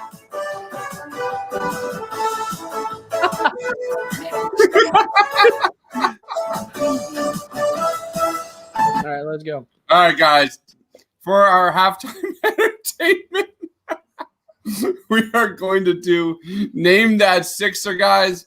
Winners of Name That Sixer gets 1,000 TPL points and a free year subscription to thepaintlines.com. Super amazing value. Let's go, guys. Points go to the winner who gets it right. Also, points go to who has the most wrong answer. So the most ridiculously funny answers. We also do that as well. That's my favorite part. So I'm gonna be honest. So I think what I'm gonna start doing now is every time I don't know who it is, instead of just saying I don't know, I'm gonna say the most ridiculous thing. That's gonna be it. I'm gonna try to come up with something that I think they either look like or whatever. We're gonna figure it out. This is gonna be tough, man. This is gonna be tough. You know, I always bring the heat. If it wasn't, wait, real quick, breaking news. All right. The Knicks are engaged in. Wait, hold on. Right. The Knicks are engaged in active talks to acquire Derrick Rose with the Pistons, and Rose agreeing that he trade would be best for both sides. Okay, that might just be new. It was just posted now. Okay. It's saying they're engaged in talks. Okay, we already know that, but so it's looking like Derrick Rose is going to be going to the Knicks. So anyway. All right, here we go. Today's edition of Name That Sixer goes to one of my favorite moments of the NBA offseason, and that is Summer League basketball. Today we are doing Name That Sixer on Summer League basketball for the Philadelphia 76ers. Again, you get it right if you name the correct player. However, you get it right if you give us the wrong answer. So here we go. Yeah, I'm going to be honest. If this isn't the past like 2-3 years, I'm going to be really bad at this. All right, guys. Let's go. Here we go. Let's go. You see that? How's that look? It's not on the screen yet. Oh, I got to share. There we go. All right, Name That Sixer, guys. Let us know in the comment section. Here we go. Come on down. Let's go. Name That Sixer. I think I know this one. Do you? Yeah. He was part of the 2018 NBA draft. He was undrafted. If that helps. I think I know this guy. He played for UCF.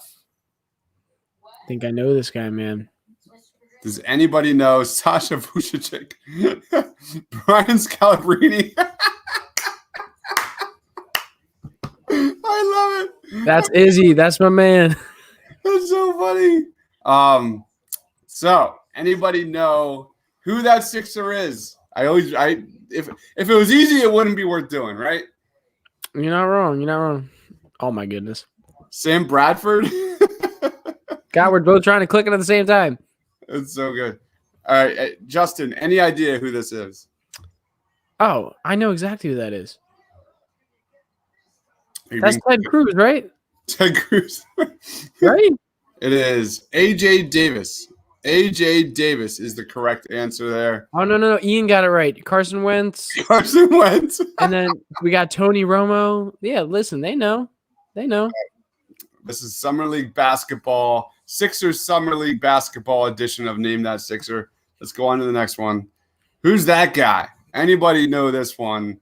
I think I actually might know this one. You should know this one. You should. Okay. This is probably the easiest one out of. Is it really? It probably is. Then I feel like I'm going to screw it up. Is that PJ Dozier? It is PJ Dozier. Okay. Well done. Oh, you scared me. I thought I was like, because you said it's the most obvious one that I should know. I was like, am I gonna know it? Am I wrong? Is that too loud? Is that music too loud, or are we good? Maybe a little bit lighter. All right, here we go. Let's move on to the next one. Name that Sixer. Who's this guy? Todd McCullough. Oh my, that's Nikola Jokic. That's definitely Jokic right there. Right? Not Jokic. Nope. Oh, TJ McConnell. Oh my, yes. He's got the hair. He's got the little beard. Definitely TJ. Definitely not TJ McConnell. Definitely TJ. My uncle at the barbecue. My goodness.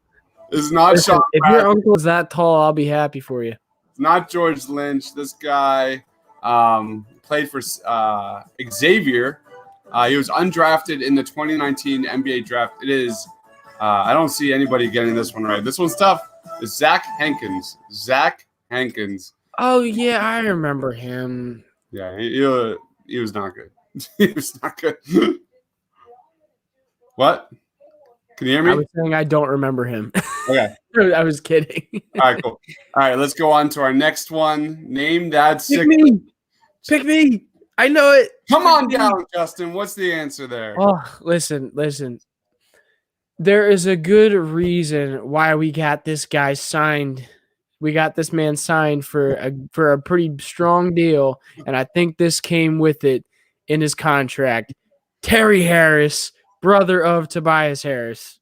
That is correct. Coyle says Toby.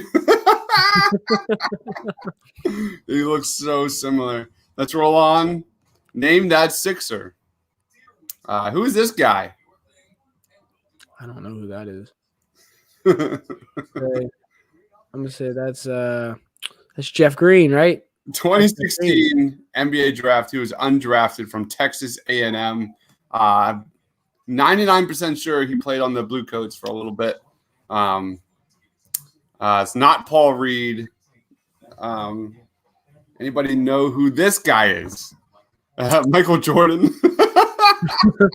Yeah. Izzy says, is that a mix of Capella and Rondo? I see the Rondo. I see the face of Rondo in that for sure.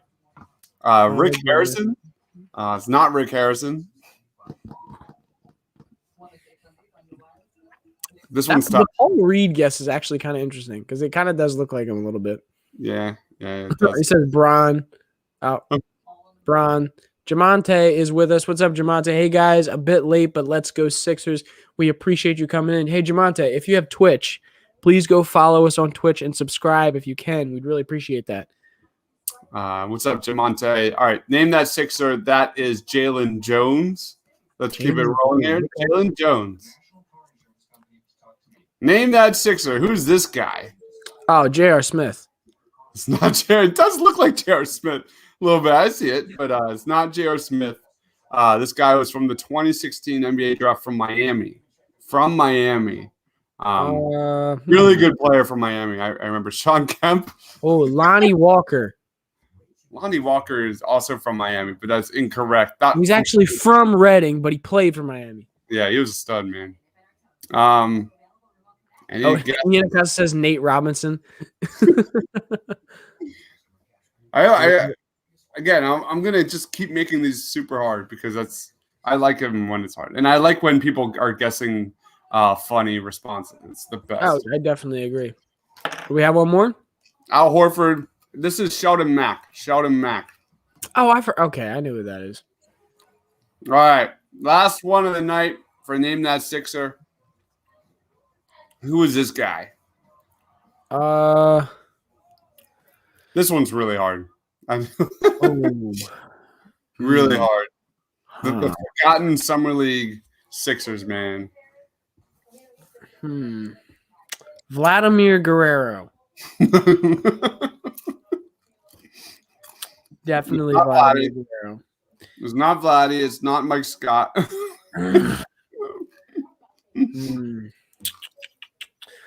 Manny Ramirez. The answer is Deshaun Taylor from Fresno State. He was an undrafted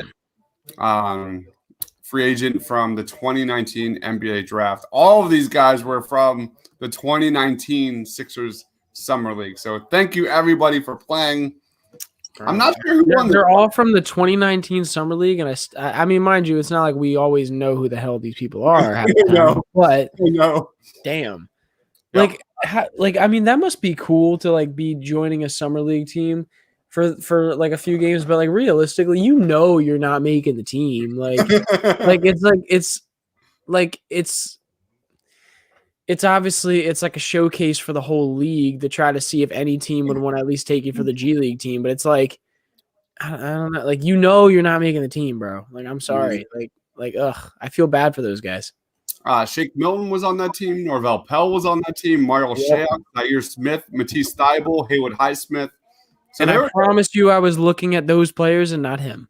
Exactly. All right, let's wrap it up. Hold on. Thank you, everybody, for playing.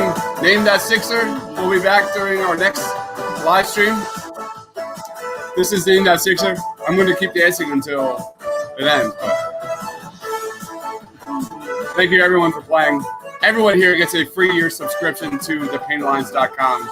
Everyone wins. You're a winner, Justin. Marquise, you win. Izzy, you win. Ian, you win. Winner. Everybody wins here. Thanks, I'm finally a winner. Let's roll on back to our watch party. Guys, listen, when Dibes calls you a winner, you're a winner.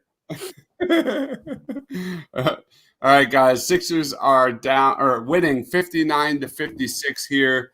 Joel Embiid has 17 points and 5 boards. Ben Simmons had a really strong first half, 10 points, 7 boards, 6 assists. We are on triple-double watch for Ben Simmons. James Harden has 13 points on 5 of 13 from shooting. Expect Ben Simmons to lock down James Harden come fourth quarter. It is coming. We saw Danny Green on we talked about this during the pregame. This is what the Sixers do. They'll lull you by rotating guys defensively, but when it matters, expect Ben to be completely locking down James Harden in that fourth quarter. It's going to be be honest, that scares me to say. Locking down James Harden is probably one of the toughest things to do right now. That was probably poor choice of words there. Slowing him down. Slowing him down. But then if you say slowing him down, it's so anticlimactic. It's like all right, expect at the end of a game to slow down James Harden. Expect that. All right, Marquise called me a winner. Everyone's a winner. You're a winner. You're a winner. You're a winner. Everybody's a winner.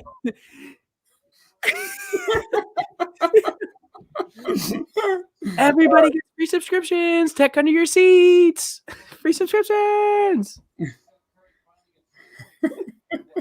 What was that? What was the one famous like Oprah? Oh my goodness. Where she's like, when they go to Australia, like, what did she say? It was the funniest thing ever. It was like, you're going to Australia. You're going to Australia. Everybody's going to Australia. Like, it was the funniest thing. Everyone's like, dude, it's hilarious to me. Anything Oprah Winfrey is hilarious. Anything when she's giving away things is funny as hell. We got a donation from Izzy. What's up? Thanks, Izzy. Dude, thanks, buddy. We appreciate it. Dude, appreciate it. All right. Since you know Izzy, or since you know Justin, what is the most embarrassing story for Justin? Let us know in the comment section. Oh, man. Izzy, don't talk about Minecraft. That's all. Just don't talk about Minecraft. All right. Believe me, there's several people in this chat that could completely destroy me. So you're not alone. Ooh, James Harden leads off the second half here with a crazy three. Yeah, I will say real quick. Izzy's locking in the W right here. So if the Sixers lose, I think we can blame it on Izzy, right? Is that okay? I'm good with that. Izzy, is that okay? If the Sixers lose, Curry is back. Let's go, man. Yes, sir. Izzy, if the Sixers lose, let us know in the comments. Is it okay if we blame you? Is that okay? You locked it in. It's pretty embarrassing when he won't catch my oops in 2K. I play center, and when we play 2K a bunch, and I play center typically, and he tries to throw me lobs a lot, and for some reason my guy just has no capability of catching them. He just doesn't. I don't know if it's his passing ability or if it's my catching ability. I'm like Dwight Howard running up for lobs sometimes. It's awful. And Marquis says, "Yep, Izzy taking the blame," and Izzy seems to be fine with it, so that's good. Seth Curry kind of looks active here in the second half. That corner three he had from assisted by Ben Simmons late in that second half or first half was massive. That just got the money off his back. I like what I'm seeing so far from Seth. He just seems to be moving at a different pace right now. I agree. I definitely agree. He definitely has been more active, not only offensively but also defensively, which has been a noticeable factor that he hasn't been as active defensively lately. Ian says, "Is it just me, or do you want to see D-Rose back in the United Center as a Bull?" Man, I still remember the days pre-injury. Derrick Rose was like the ticket. Like that was as exciting as it was, or for any NBA superstar. But I wanted Derrick Rose as a Sixer last trade deadline. I thought he would have been me too. The perfect addition to this team. A guy that can get transition buckets. A guy that can put pressure on a defense in the fast break, but it didn't happen. Uh-oh. Is it another one? 1, 2, 3. 1, 2, 3. I'm not going to lie. These city jerseys are growing on me. They're definitely growing on me. Yeah, so somebody actually asked that question earlier. They said, what are your opinions on the city jerseys? And I don't think we answered it. So what are your opinions? I didn't like it. Seth Curry for a 3, baby. Let's go. Seth Curry's unlocked right now. We not only saying Seth Curry for 3 after that one. My God. Let's go, man. Seth Curry is back. That is a massive storyline for the Sixers moving forward. Anyway, I didn't like them when they first came out because there was so much hype that the Sixers black jerseys would be the old school early 2000s black and gold 76ers jerseys. But they're growing on me a little bit. This is our second game, I think. It's funny because we actually played the Nets last time when we wore them, but that was when we had literally nobody playing. Ooh. Yeah. Oh my God, James Harden that crossover was sick, man. Does it surprise you? No. Yeah, that handle is tight. Tight like a tiger. That one ain't it, Dibes. No, wasn't it. Wasn't it, bud. Okay. Tight like a tiger. No. You can't win them all, man. Oh. You're right. Oh, Seth Curry's feeling it though. Because, I mean, look at the last 6 games of Seth Curry. This is a guy who is truly struggling from the field offensively. Seth Curry seems to be getting even look at field goal attempts the last 6 games, 2-3 field goal attempts a game. What he got this game already? He seems to be just much more active. 8 field goal attempts in this game. He's got 9 points in 19 minutes. Really good for Seth Curry. And he almost deflected another ball there. Mark, what? What does that even mean? Voice for Count Dracula. I'm confused about that one. I'm not gonna lie. You gotta be Mark, I need an explanation on that one. You need to be you gotta do the Dracula voice, when Joel Embiid suck your blood. When Embiid gets a bucket, Embiid for 2, blah blah blah. Oh my God. Embiid for 2, blah blah blah. Jesus Christ. Blah blah blah. My Lord. Y'all are dorks. Y'all are all dorks. Furkan steps out of bounds, blah blah blah. Furkan stepped out of bounds, blah, blah, blah. It's always Furkan. Yo, Furkan stepped out of bounds last game. Did you see it? No, I did not see it. That's He hilarious. did. His fat ass foot stepped out of bounds. Here's the thing. Rob was on here with us when it happened. It was Rob, me, and Tiago. And we saw it happen, and they did a replay of it, and Rob was literally going off. He's like, dude, you can't even make the excuse that he's got big feet. His whole damn foot was out of bounds. Like, it wasn't even a toe or like a little heel. His whole foot. That's so funny. All right, Joel Embiid getting to the line here. Brooklyn, after that Seth Curry start, Brooklyn's kind of on a run here in the third quarter. Part of it is Joel hasn't been as efficient today as he has been in past days. Not sure what that reason is, but he definitely hasn't been as efficient today. There you go, Justin. Work on bricks a 3, blah blah blah. Did Mark ever explain what that was? Did he ever explain, or did we just move on from that? I think we just moved on. Yeah, Mark, I still need an explanation for that, man. Oh, I see. You did the 1, 2, 3 counting for Seth. I gotta know. That makes more sense. All right, thank you. What's up, Fave? Fave's back in here with us. How you doing, Fave? Hope you're enjoying the game. And man, little nod to Sesame Street, man. You TPL watch parties, you get it all. You get Sesame Street, you get game shows. Everything. Yeah, Izzy said Jokic got 50 today. Did he step up and get 51? Snap. Well, Embiid's got 22 here. This is the team to do it. I will say that. This is definitely the team to do it if you're gonna score 50. 100%. I will say he probably could be already near that 30 mark if he's made a few more shots tonight than he usually makes. Yeah. He's not gonna get 50 tonight, but We've got Fave joining. What's up, Fave? What's going on, man? Also, FYI, please go follow us on Twitch. We are brand new to Twitch. This is our first official live stream on Twitch. If you're watching us on YouTube, you can click the link that's pinned. That'll take you right there. And please give us a follow. Thank you, everybody. Yes, sir. Thank you. See, Ian just knows. But Jokic also lost today. So he got 50, but they lost. So the 50 doesn't count. Is what I'm hearing there. I don't count 50-point games if you're losing them. It does not mean much to me if you're losing the game and you score 50. And I also need to know how many shots that was on.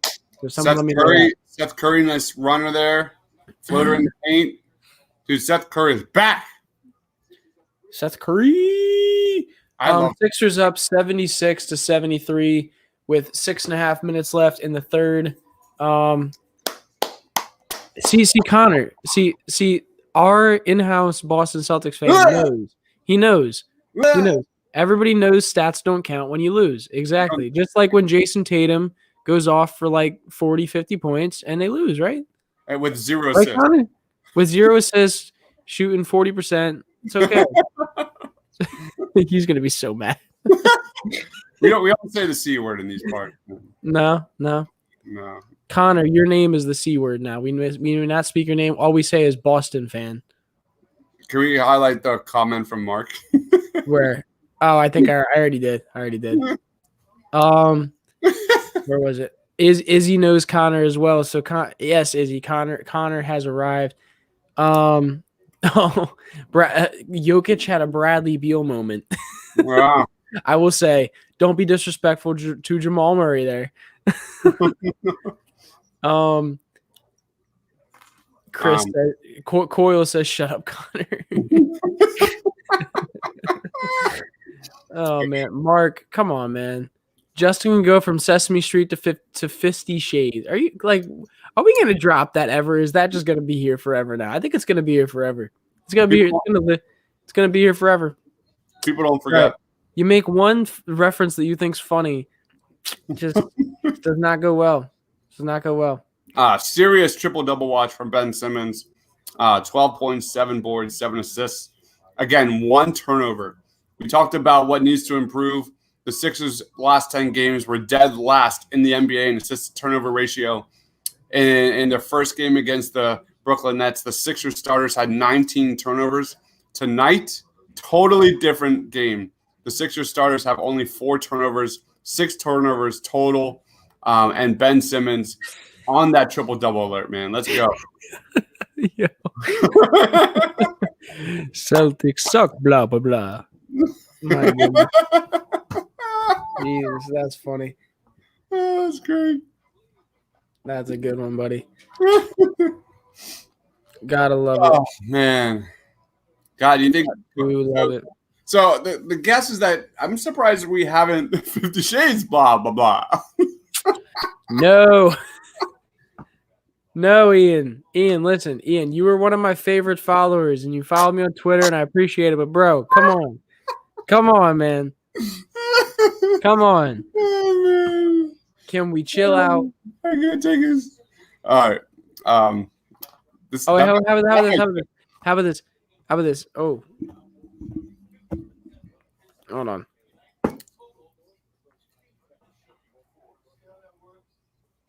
What are you doing? I don't know what's happening. I think he's commenting in the chat. That would be my first guess. There he goes. Sexy stripes. Sexy pinstripes. Blah, blah, blah. If I'm going to get heat, you're getting heat too. I love it. I love it. Fave says, rather disappointed that we let Pell go considering what he brings to the Nets tonight. Thank you, man. Listen. Thank you. I think letting Pell go had more to do with what they wanted to form in the G League than what it was that they wanted on the Sixers roster. Considering we have Dwight Howard, it doesn't surprise me. The only thing that surprised me is I would take Norvell over maybe a guy like Poirier or Tony Bradley down there. Norvell Powell has 2 blocks in 7 minutes in this game. Just saying. Just saying, blah, blah, blah. Oh, Toby with the N1. Yeah, Toby looking. Toby going today. Yeah, baby. Let's go. He's doing his thing. Dude, that's one thing I love about Tobias Harris is that, and it's underrated. Like, people don't, if you don't watch the Sixers, people don't really talk about it, is how good of a rebounder he is. Like, he is one of those sneaky good rebounders in the league, and that's just, people don't talk about that much. Yeah, Toby is now up to 15 points in this game, 7 of 12 from the field. Really good to see. He's already got a double-double. Really good to see Toby get back on that offensive. I need an explanation on something I just saw.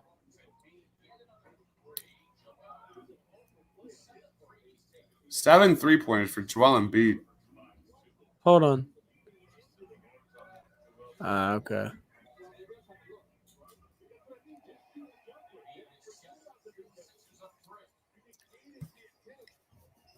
Nice pass from Ben.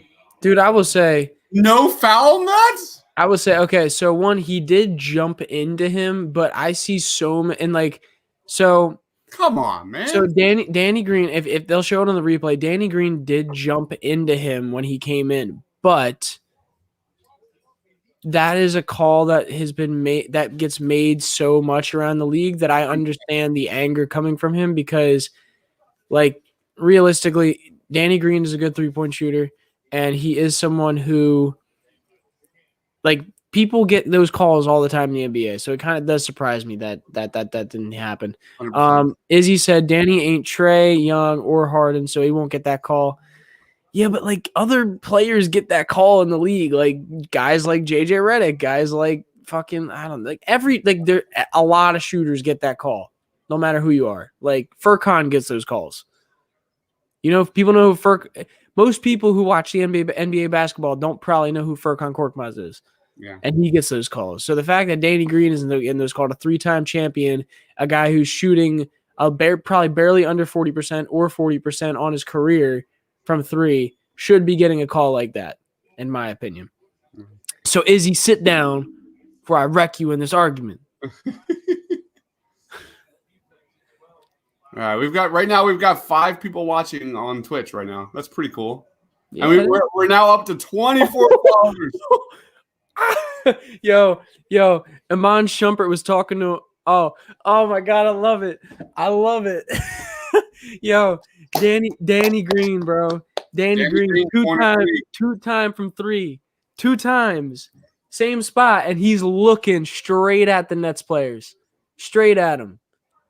Because Iman Shumpert talking shit. Are we sure that's not Jared Dudley? I mean, he's making Iman's just as old and making the same amount of money, so we could say it. Danny Green. Did you see remember it actually might have been Brooklyn when the Sixers lost to Brooklyn when he was leaving the stadium and someone was like, "Dude, Danny, you got to shoot better from 3, bro." And Danny, oh my god, that was hilarious. And Danny's like, 3 rings, bro. I got 3 rings. Danny Green is on fire from 3 here. He's now up to 9 points in 24 minutes. Sixers get the lead back 87-79. Sixers are being led by Joel Embiid's 24 points and 7 boards and 4 assists. Ben Simmons is now up 12, 8, and 8. We are inching closer and closer to a triple-double for Ben Simmons, but really I think the third quarter belongs to Seth Curry. Seth Curry is now up to 11 points in 21 minutes. Love to see his energy back on offense there in that third quarter so far. So really promising signs for Seth Curry, who we talk about the Sixers offense has been decreasing lately. Seth Curry coming back is huge. Should I share this? Man, you gotta start shooting better, man. You was 0 for 10, bro. You was 0 for 10. Man, you gotta start shooting better, man. You was 0 for 10, bro. You was 0 for 10. Listen. So funny. Let him tell him. Let him tell you. 3 rings. 3 rings, bro. That's so funny. No, not in the first half. Not in the first half. Yeah, no. The tech call heated Danny Green up for sure. I think the Brooklyn Nets heated him up because here's the thing. The first of all, the ref heated him up when he didn't get the call, but then you got the Nets next right behind him talking shit, and you could see that on the screen. So gotta love when a player gets heated. And here's the thing, gotta love when a player can get heated and then make them pay for it. That's what you love to see. Ian says things that will be here forever. 1, 50 Shades. 2, sexy pinstripes. 3, the voice of the people being called a god. To last in the rankings. 4, blah blah blah. Do you remember the Rob one? That was really fun. Yeah, because what happened there? I think it was me and Rob were talking, and then all of a sudden Rob said something, and then they were like automatically Rob goes to the back of the lineup. Someone called Rob like the best of TPL. Someone called him like he's the best part of it was TPL. Ian. It was Ian. Was it Ian? Yeah, it was Ian. And then Ian followed me on Twitter, and I said Ian's my new favorite. And then he said Justin's my new favorite. That's awesome. Ian, don't worry. I remember you, bud. I have no memory. I've got old dad mind. It's all right. You got a daughter. She said I love you to you today. It's okay. Now all I need next is I love you 3000. Oh my god, that'd be adorable. I need a video of that if that happens. She can say Grogu. Oh, that's amazing. Oh yeah, Ben. Tyler Johnson. Nice defense by Matisse Thybulle there. Yes, sir. Oh, Danny wanted that 3, that corner on the opposite end so bad. He wanted that corner 3. Matisse locking up Harden. Time for the Sixers to blow this game away. Sixers game period. Not yet, man. Not yet. We're not there. Not even close. Oh, Ben. Go, Ben. Oh, he had to make a right-handed layup and missed. All right, nice job by Furkan Korkmaz, collecting garbage there. All right, Sixers up 12. Well done, guys. Let's keep it rolling. The inconsistency of NBA refs just is one of the things that annoys me beyond anything watching basketball. First of all, I do want to say Sixers on a 12-0 run in the last 2 minutes. But the refs just I don't know. I don't know how it's it just it ticks me off how inconsistent refing can be. Like Joel can have a night where he goes off for 40 with 15 free throws, 20 free throws at a time, and we'll just have getting fouled like crazy. And then the next night you'd be watching the same thing on him getting torn up around the basket and he gets no calls. It's the weirdest thing to me. It's can we and I understand human error happens, but can we make some try to get a simple form of what a foul is in the NBA? Are we going to count his swing through as a foul or are we not going to count it as a foul? What are we doing? Could say the same thing about the NFL.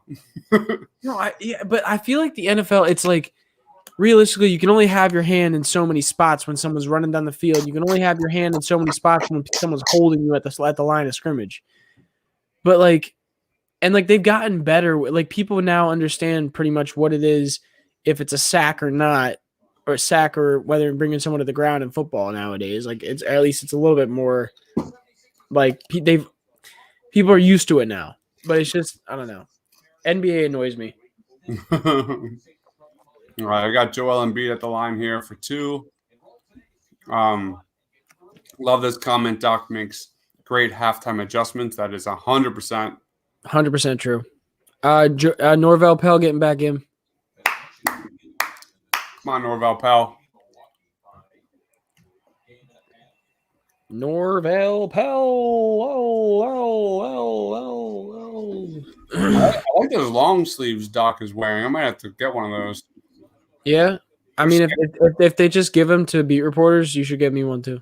They're nice. Very nice. They're great. I was trying to get Jason. I'm gonna email Matt Murphy and try to get on that email list. What's up? Yeah, we'll get you on that. Yeah, I'm going to tomorrow probably. Matt responds like that. Oh yeah, I haven't emailed him yet, but Jason told me I should email him and copy him on the email. So I'm trying to get the list because obviously like I said, we traded for Jordan Bone today. The G League did, and I wanted to. Cool. I saw it when Jason posted about it, but I was like, "What the hell, man? I didn't see this shit." Yeah, I asked Matt yesterday when the broadcast schedule will be released, and he said this week.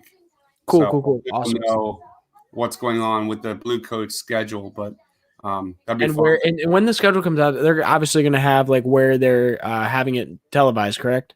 Yeah. So there's a bunch of games that will be showed on ESPN2. We already know that, 18 games, but clearly the Blue Coats play more games than that. So yeah, we got Pedro from Brazil. What's up, Pedro? What's going on, Pedro? He says, Dives, we missed you here. Man, you know how I am when it comes to WandaVision. I've got priorities in my life. And waking up at the crack ass of dawn on Friday morning and writing my WandaVision review is literally my favorite part of the week.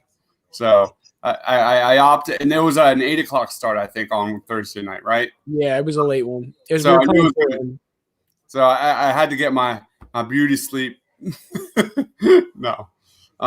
Chris says refs hate all Philly teams and support Philly versus everybody, man. Scott says love seeing Ben and Tease out there together, 100%. J.A. says Tobias having sticky good all-around performance. Really good to see Tobias Harris snap back from a really tough performance versus Portland. Tobias Harris is now at 17 points, 9 boards, and really efficient shooting. So really, really good to see. Ben is scaring Harden. Love to see that. And where the hell is Rob? I don't know where Rob is. Probably hanging out with his family.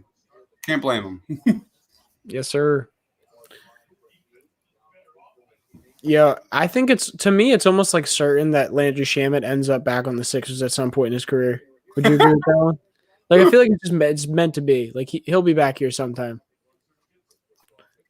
Just running up screens and shooting threes. Yeah. Stephen Green says Joel's rebounding has not been what it used to be. See, here's the thing. On a team like this, where your backup center can get more rebounds for your team, where you have Tobias Harris and Ben Simmons on the court a lot of times with Joel, who are really good about getting rebounds.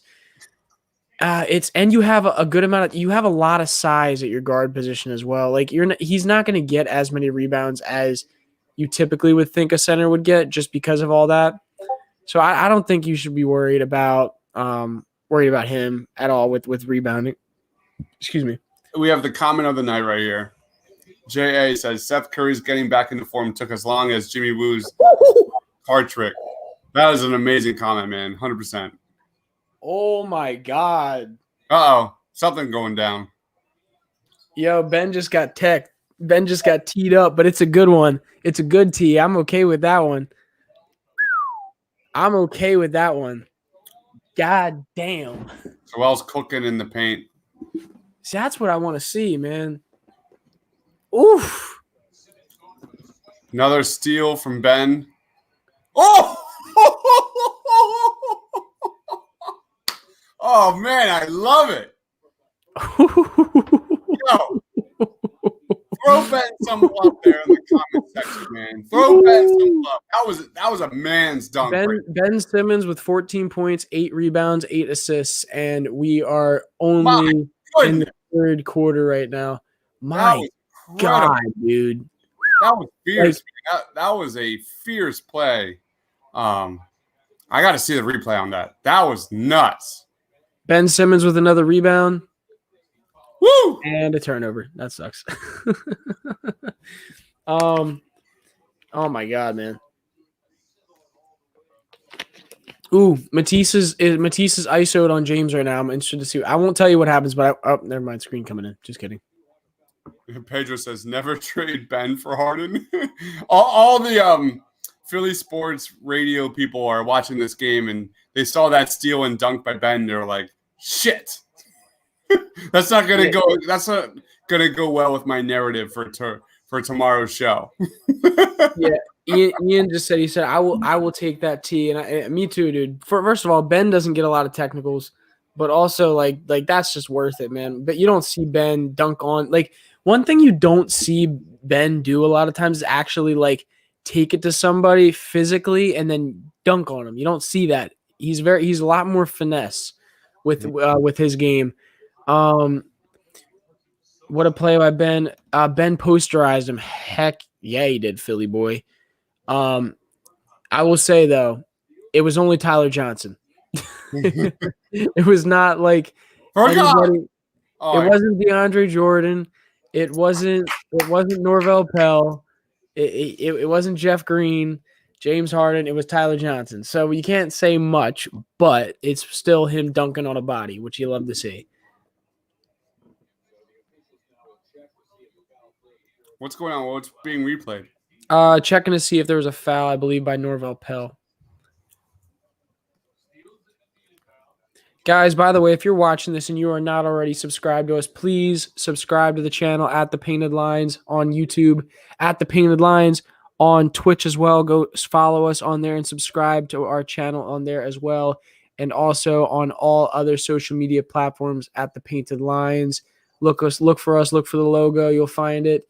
Go follow us on there. And also, please go follow me on Twitter at @J_Perschetti and Dibes over there. Go follow that Marvel shit.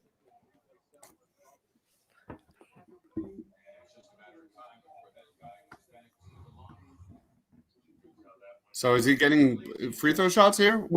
He's getting free throws. I do think it's funny that an NBA official comes over and says, after review, acting like he's in the NFL. Come on.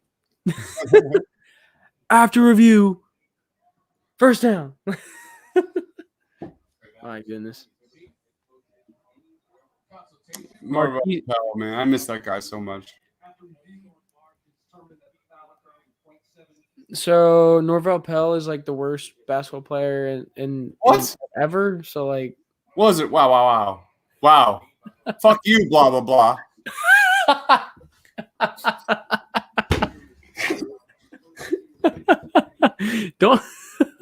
don't use my own words against me. Don't use my own words against me. That was amazing. Fuck you, blah blah blah. Jesus. J.A. Swagoo or Swagga says, how many people after this game do you think would still want Shamet over Tobias? If you ever wanted Shamet over Tobias, I think you're smoking crack, for one. I want to be honest with you there. Although I loved Landry Shamet, and it was hard to part my ways with him because he was one of my favorite guys out of the draft that we got. Realistically, you take a 20-point scorer over a role player, 3-point shooter any day. Guys, I have some breaking news here. Well, let us know. Wait, how breaking are we talking about? It's not very breaking.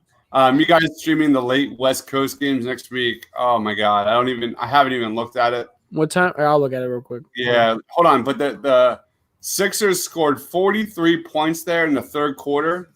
Yeah. That is the most points in a season to date. That is their most total points in the third quarter.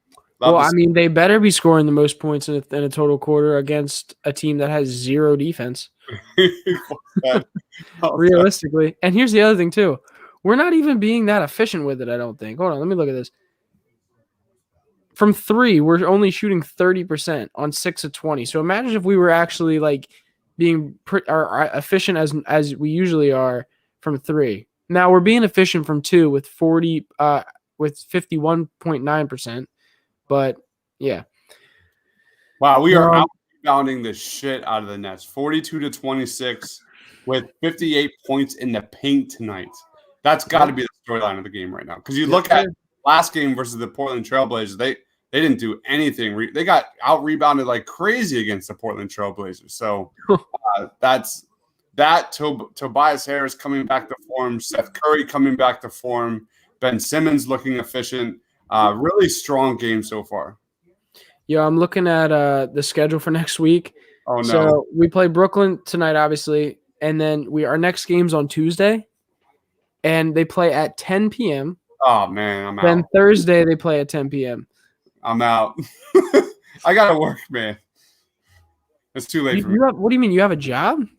Yeah. You work? I thought you got paid for this. What are you talking about? We've gotten like $10 in donations. Like, I don't even know. Yeah, totally. I think didn't we get a donation last week or 2 weeks ago? I don't know. I'm not sure. We got a donation the other day. Oh my God. We got a few last week. I don't know. I don't know. It's at midnight. Yeah. You're a baller, man. You're a baller. Thanks for joining, Pedro. That's awesome. But midnight games, 10 o'clock games, that's my bedtime. The game, like, I'm out by 10. Yeah, that is pretty late. I don't know. Well, we might be able to do something, but I can't promise anything. That's a really late game.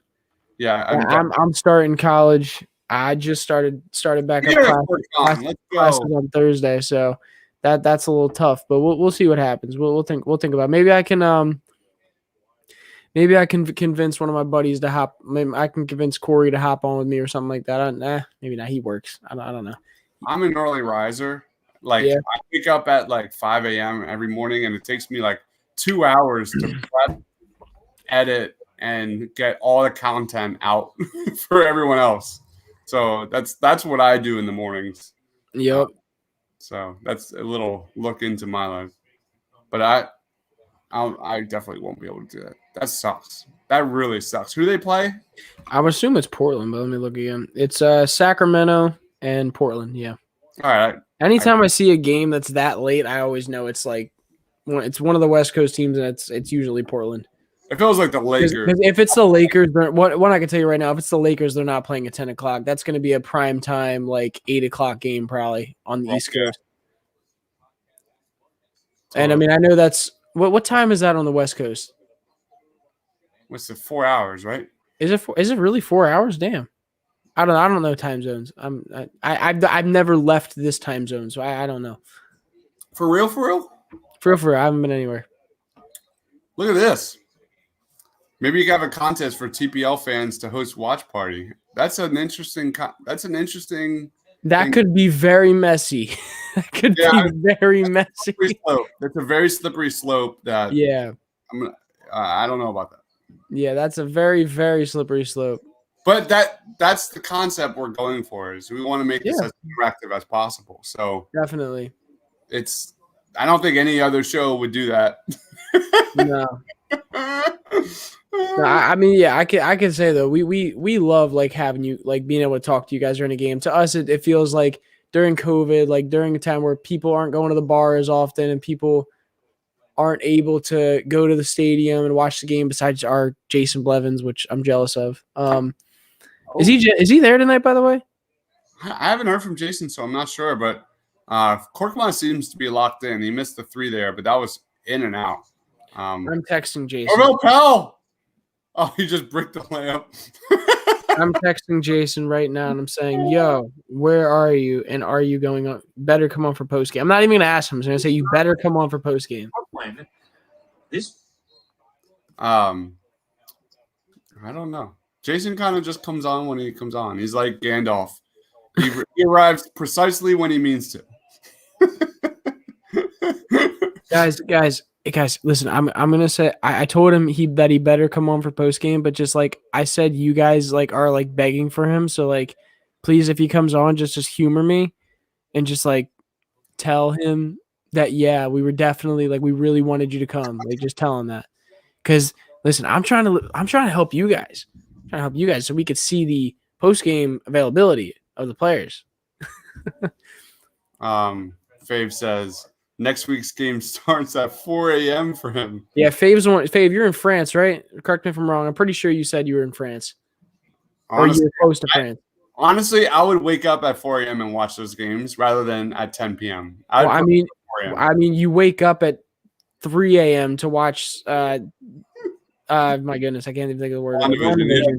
By the way, funny story. I actually was up watching the WandaVision TV show when it first came out, like this past week. Oh man, not on purpose, Dude, I was up so late that night playing video games with my boys because I don't do that very often. So we were doing that, and then I could not fall asleep for the life of me. So I was like, you know what? WandaVision comes out with a new episode in about an hour. So I was like, all right, I'm doing it. I'm gonna watch it. We'll definitely be doing live watch parties of WandaVision. There's 9 episodes, so we'll probably do at least the finale. The problem is like when you wake up at like 3 a.m. to do that, because you have to do it. If you're not doing it at midnight, you're not doing it right. Like you got to do it right. And it just messes up my whole body for the next like 2 days. No, I bet. It's like my whole clock is off, and it just ruins. I can't work. I just kind of like sit and stare at a computer all day. I can't click on anything. I'm just like completely off. Shake for 3. Boom. Man, the story of this game right now is this second half for the Philadelphia 76ers outscoring the Nets 53-41 here. Really, really great second half by the Sixers. And who was surprised? The Sixers are one of the best second half differential teams in the NBA. Doc Rivers, baby. Doc Rivers.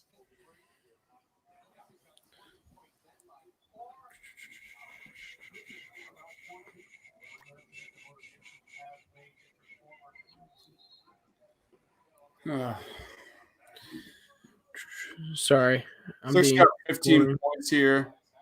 Sixers up 15 on my end. Love to see it.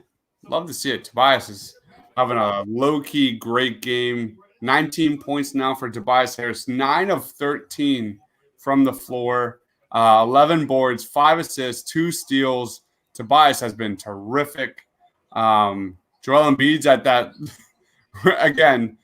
31 points, 9 boards, 3 assists, 2 steals. 14 free throw attempts. Love to see that. But Ben, another good game. 24 points from the bench. Shake is getting it going here in the second half. Overall, just this is a lot of positives. A lot of positives to be had in this game. That's the thing, Justin. I just need to be on the live stream and the Sixers win, right? Honestly, or I don't even think it's you need to be on. I think I just can't be hosting. I think that's just what it is. Like, I don't know. Like, I don't know if it's me just like, I don't know, man. It's just every time I host, it goes bad every time. Don't know what it is. Don't know what's wrong. Listen, I have to host on a day where it's like, okay, this is going to be easily we're winning.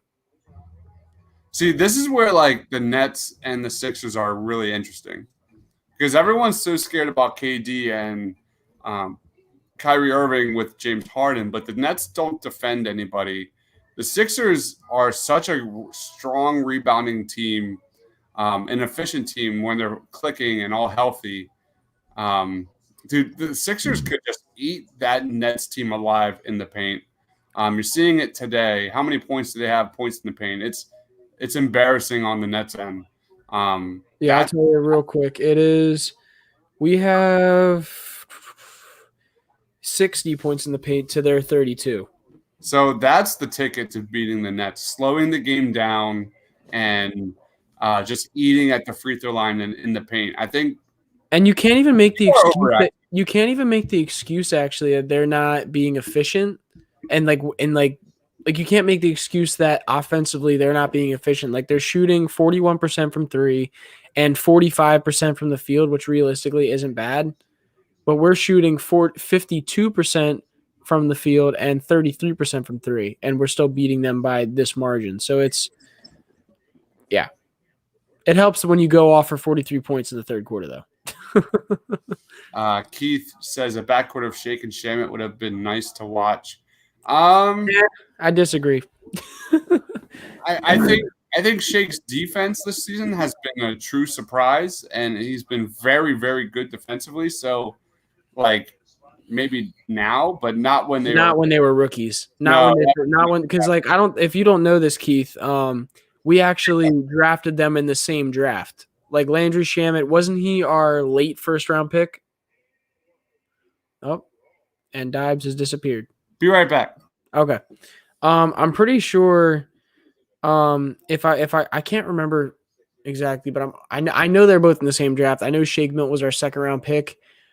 I think Landry was our late first round pick, or he was either early second round. I don't remember. Ben, we do give play-by-play. Play-by-play comes normally towards the ends of the game, though, from me when Dibes has me. And so basically my co-host Dibes and I have different speeds of internet. Basically, I'm watching on cable. He's watching it on a live stream. So I'm about like 20 seconds ahead of him. So at the end of the game, you will get a live play-by-play of what I'm seeing. So just if you want to stick around and wait for that, please come over to YouTube, comment with us. I mean, I see you on Periscope. Keep commenting with us. We appreciate you hanging out with us. But yes, we do play-by-plays, and we talk about the game as it's going on. Like right now, the Sixers are up 112-97 with 7 minutes left in the fourth. So we don't do play-by-plays the whole game, but we talk about it.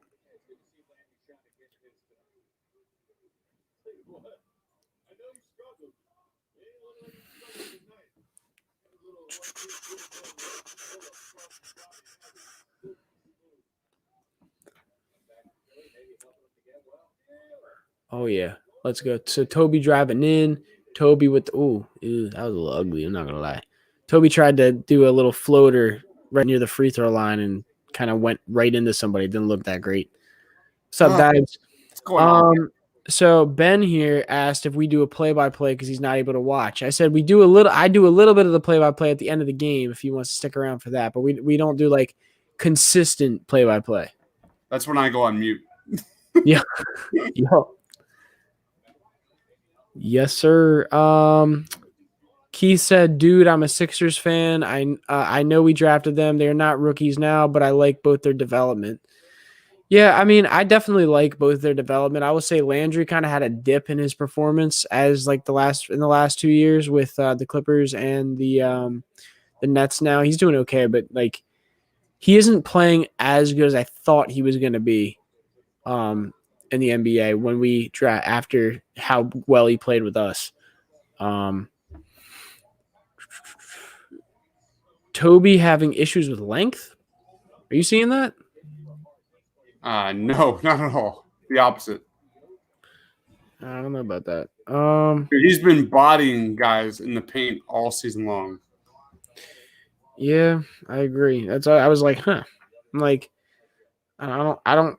I feel like Toby's one, like he's 10 for 16 right now. Like it's not like he's like I honestly I don't know what length is on the court that he's having issues with. Like if you say like Kevin Durant's in front of me having issues with Kevin Durant, I'm like, okay, yeah, he's shooting over a 7-footer. Okay, I can understand that. Yeah. All right. So I want to like interrupt you real quick. You're good. Go ahead. Natalie Eganoff, Yeah. 97.5, is reporting that there's a trade in the works between the Bears and the Eagles. It is Terry Cohen, who was a fourth-round pick in the 2017 NFL draft. He's a running back. Speed back. He's a running back. And then Nick Foles, and then their first-round pick, which is the 20th pick. So what do you guys think? So then the Eagles would have the number 6 pick and the number 20 pick in this draft. What do you guys think of that trade? Would you trade Carson Wentz for that? Can I talk about it as well as other people are commenting about it? Carson went like that I wouldn't hate that pick. I wouldn't hate that trade. I mean, one, it helps us get even more depth in this draft, which this draft is pretty deep with in certain positions. So I think that gives you pretty good depth to get at least one good wide receiver and a good secondary guy. Tariq Cohen is a great running back in the NFL. He's had some injury history for the Bears, but he's a good return guy. And obviously our return game has been pretty piss poor since Darren Sproles has been hurt. And he's a good speed back and good screen running back. But only issue I would say is that Tariq Cohen is not the power back that I feel like we need on this team. Like I feel like we're more in need of a power back than we are in need for a guy who could who can go out on some screen. Oh, geez, shake. For a guy who can go out and get screen passes and that's real fast because Miles Sanders can't catch. No, I think he can. I think honestly, some of what happened last season, I feel like has to do with timing of the offense with their on-screen passes, at least when it comes to the line not always being ready and him not having good timing with Wentz on things. Like everything seems so rushed and it just seems so odd. So I haven't given up on Miles and him being like able to catch a ball. Like I think what he showed his first year showed what he has the capabilities of doing. So I don't know. Yep. So that is that's the first like rumor trade with actual details that I've seen. What are your thoughts on that though? What are your thoughts? You do it. Yeah. You 100% do it. Yep. You 100% do it. You move on. You commit to the full rebuild. The next 2 years are a wash. You build around Jalen Hurts. At least now you'll be able to get a full read on what you got with Jalen Hurts. And that 20th pick, maybe Parsons falls there. Jamar Chase with Micah Parsons at number 20, because I think Parsons is going to fall with all these red flags coming out on him. Parsons and Jamar Chase, boom, you got your 1A linebacker, you got your 1A wide receiver. That is definitely something I would do. The Eagles. Jamar, real quick. I'm sorry, and I know I'm interrupting, but do you think Jamar Chase is there at 6? It's not 100% at all. But realistically, that's my thing. Because like I would more than anything love to draft him, but like in my head, I'm already thinking he's not there at 6. I mean, there's a very good scenario where not a very good, a terrible scenario where both Devontae Smith and Jamar Chase are taken there before number 6. Yeah. Then you go Patrick Surtain, then you go possibly a trade back. But anyway, that's something to talk about because we'll be talking about that for a long time. That's going to be a topic of conversation very soon. That's going to be the top conversation for Philly sports and Sports Center for years if that trade goes through. JA says, can Howie Roseman be included in the trade? And then Mark says, if you're Hurts, everyone will be calling for Foles every time he messes up. Yeah, this is not the Foles crowd will be back, which is painful, but the Eagles just need to move on. The Eagles just have to move on from the mess they're in. And if that means that they're out of salary cap hell within the next 2 years, you just got to do it. And there's real potential, though, that the Eagles are in for some dark days moving forward. Dark days. Yes, sir. So that is definitely looming, and it's a major concern. But that's Howie Roseman. Howie Roseman should not be still having a job. There is no reason Howie Roseman should be still GM of the – oh, shit. We got Tiago. What's up, man? Fucking Roseman here? We're talking Eagles. I don't know. Tiago, do you know anything about the Eagles? All I know is they're beating Brooklyn by 100 points, and you guys are talking about Howie Roseman? It's because there was a trade rumor that just came out. Yeah. But is he traded yet or no? Was he traded? No, not yet. But there was some rumors from Natalie Eganoff that she put out about a Hold on, I want to bring this up. Trade. Tiago, you're a Penn State guy. Jay says he met Micah Parsons in high school. The red flags are not surprising. There's a lot of crap about Micah Parsons coming out. You watch Penn State football, right? Like, do you have any quick takes on this guy? I don't know about the red flags. Like, he's a great linebacker. He's very instinctual, but he's not like a modern linebacker. Like, he doesn't really cover wide receivers. He's more like a in the box kind of run stuffer. I'm not sure I would spend a first round pick on him, or sorry, a top 10 pick on him. I don't know, but I'm not a football scout. I liked him though. He's very good. All right, guys, we are getting ready for our post-game show. Oh, damn it, I didn't share the damn link. Hold on a second. I'm on it, guys. No worries. How dare you? 4 minutes left in this game, everybody. Sixers up 116-102 against Brooklyn. Right now on the court for your Sixers, you got Shake Milton, Seth Curry, Furkan Korkmaz, Ben Simmons, and Joel Embiid. What is Joel Embiid doing out there? Somebody tell me. What is he still doing out there?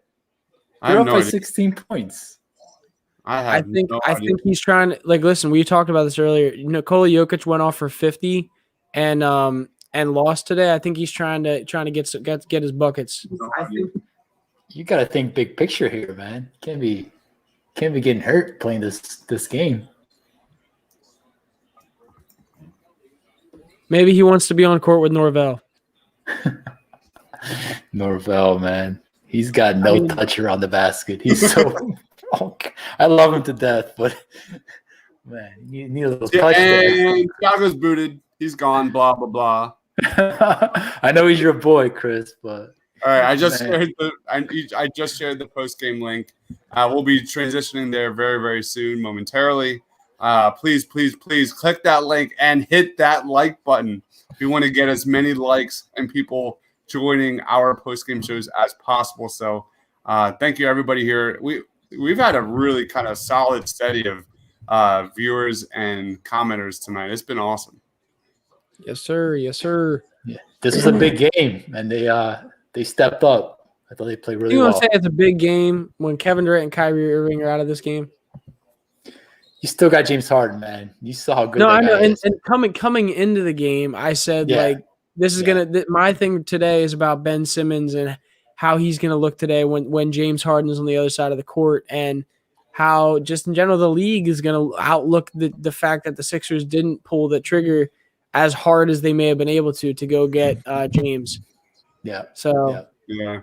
Sorry, Philly Sports Radio. Ben Simmons had a terrific game tonight. So you can cross off all the hate that you had planned for tomorrow's shows. But Ben Simmons was awesome tonight, and if you say otherwise, you are full of shit. Guys, how much have you had to drink tonight? Very little. He heard the radio. He read the tweets. You know, let the world know he's a pretty good player too. Just a pretty good player. I'm gonna say. No, that. Ben Simmons is a bum. Let's be honest. Yeah, He's terrible. I want to trade him for Boban Marjanovic. I told you guys this earlier. Give me Boban. I need the Bobby Toby show back in Philly.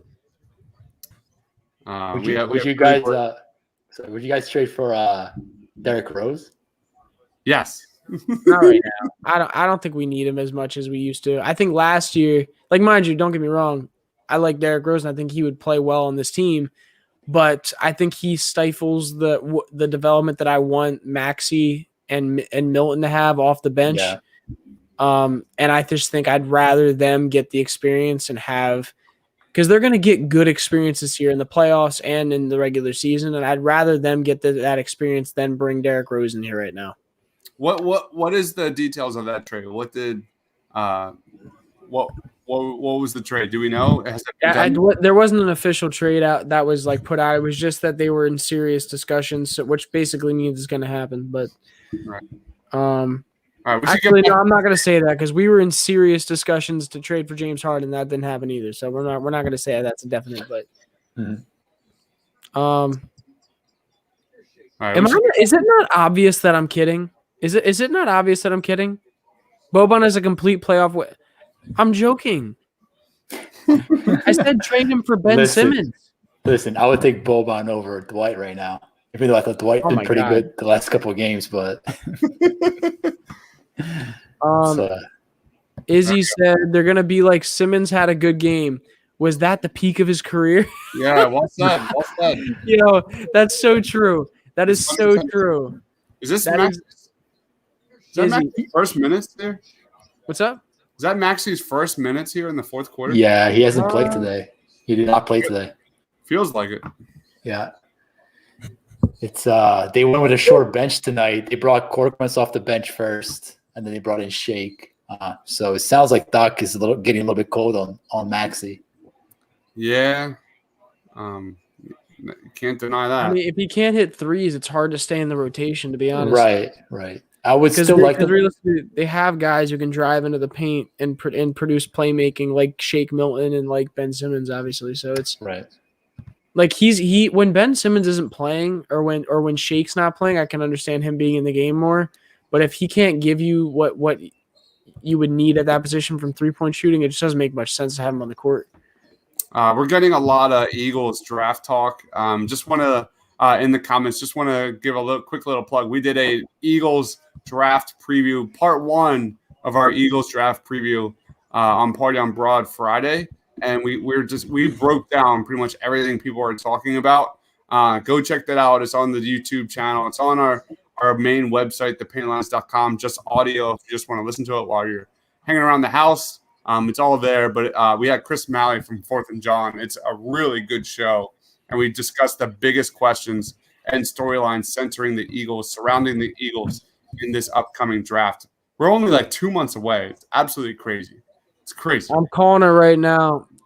If the Eagles draft Justin Fields, they're going to the Super Bowl. Really? Well, that's the question I was going to ask. Do you guys think they're going to draft a quarterback? I definitely think it's on the table. I think it's on the table too. I think as soon as they trade Carson Wentz, to me, it's on the table. So let me ask you guys another question. Do you think that quarterback from BYU is any good?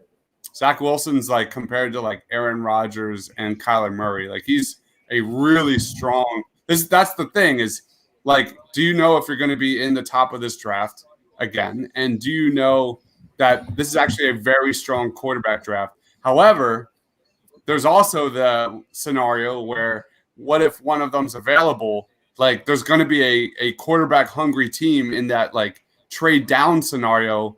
And that is a perfect situation for the Eagles too, because they have so many holes to fill. It's a hard question to answer. Well, Chris, I'm going to ask you. You're on the clock. Did you draft a kid from BYU? Yes or no? It depends on who's available. So if Devontae Smith is available, I think he's drafting. I think he's drafting him. I'm glad I'm not the one making the call, but at the end of the day, it's about having a true franchise quarterback. Is it not? Yep. And you think the kid from BYU can be one? I haven't done a lot of scouting on that. My man Shane did. Yeah. He's a huge believer in Zach Wilson. Game time. Real quick. Game's about to end. We got 15 seconds left on the clock on my screen. Sixers up 124 to 108. First, I do want to say Furkan Korkmaz is going off right now at the end of the game, hitting 2 threes right at the end of the game. Overall, Joel Embiid goes for 33 points. So not as much as Nikola Jokic today, but we got the W, so I don't want to hear it. Pretty sure he had 30 points like early in the third quarter. Yeah. He was missing some shots today too. But 8 seconds left in this game. Ball in, we're just going to dribble it out. So Sixers going to come out with a W today, 124 to 108. Gotta love it. Put some W's in the chat. Yep. W's in the chat, and we're going to head over to our post-game show.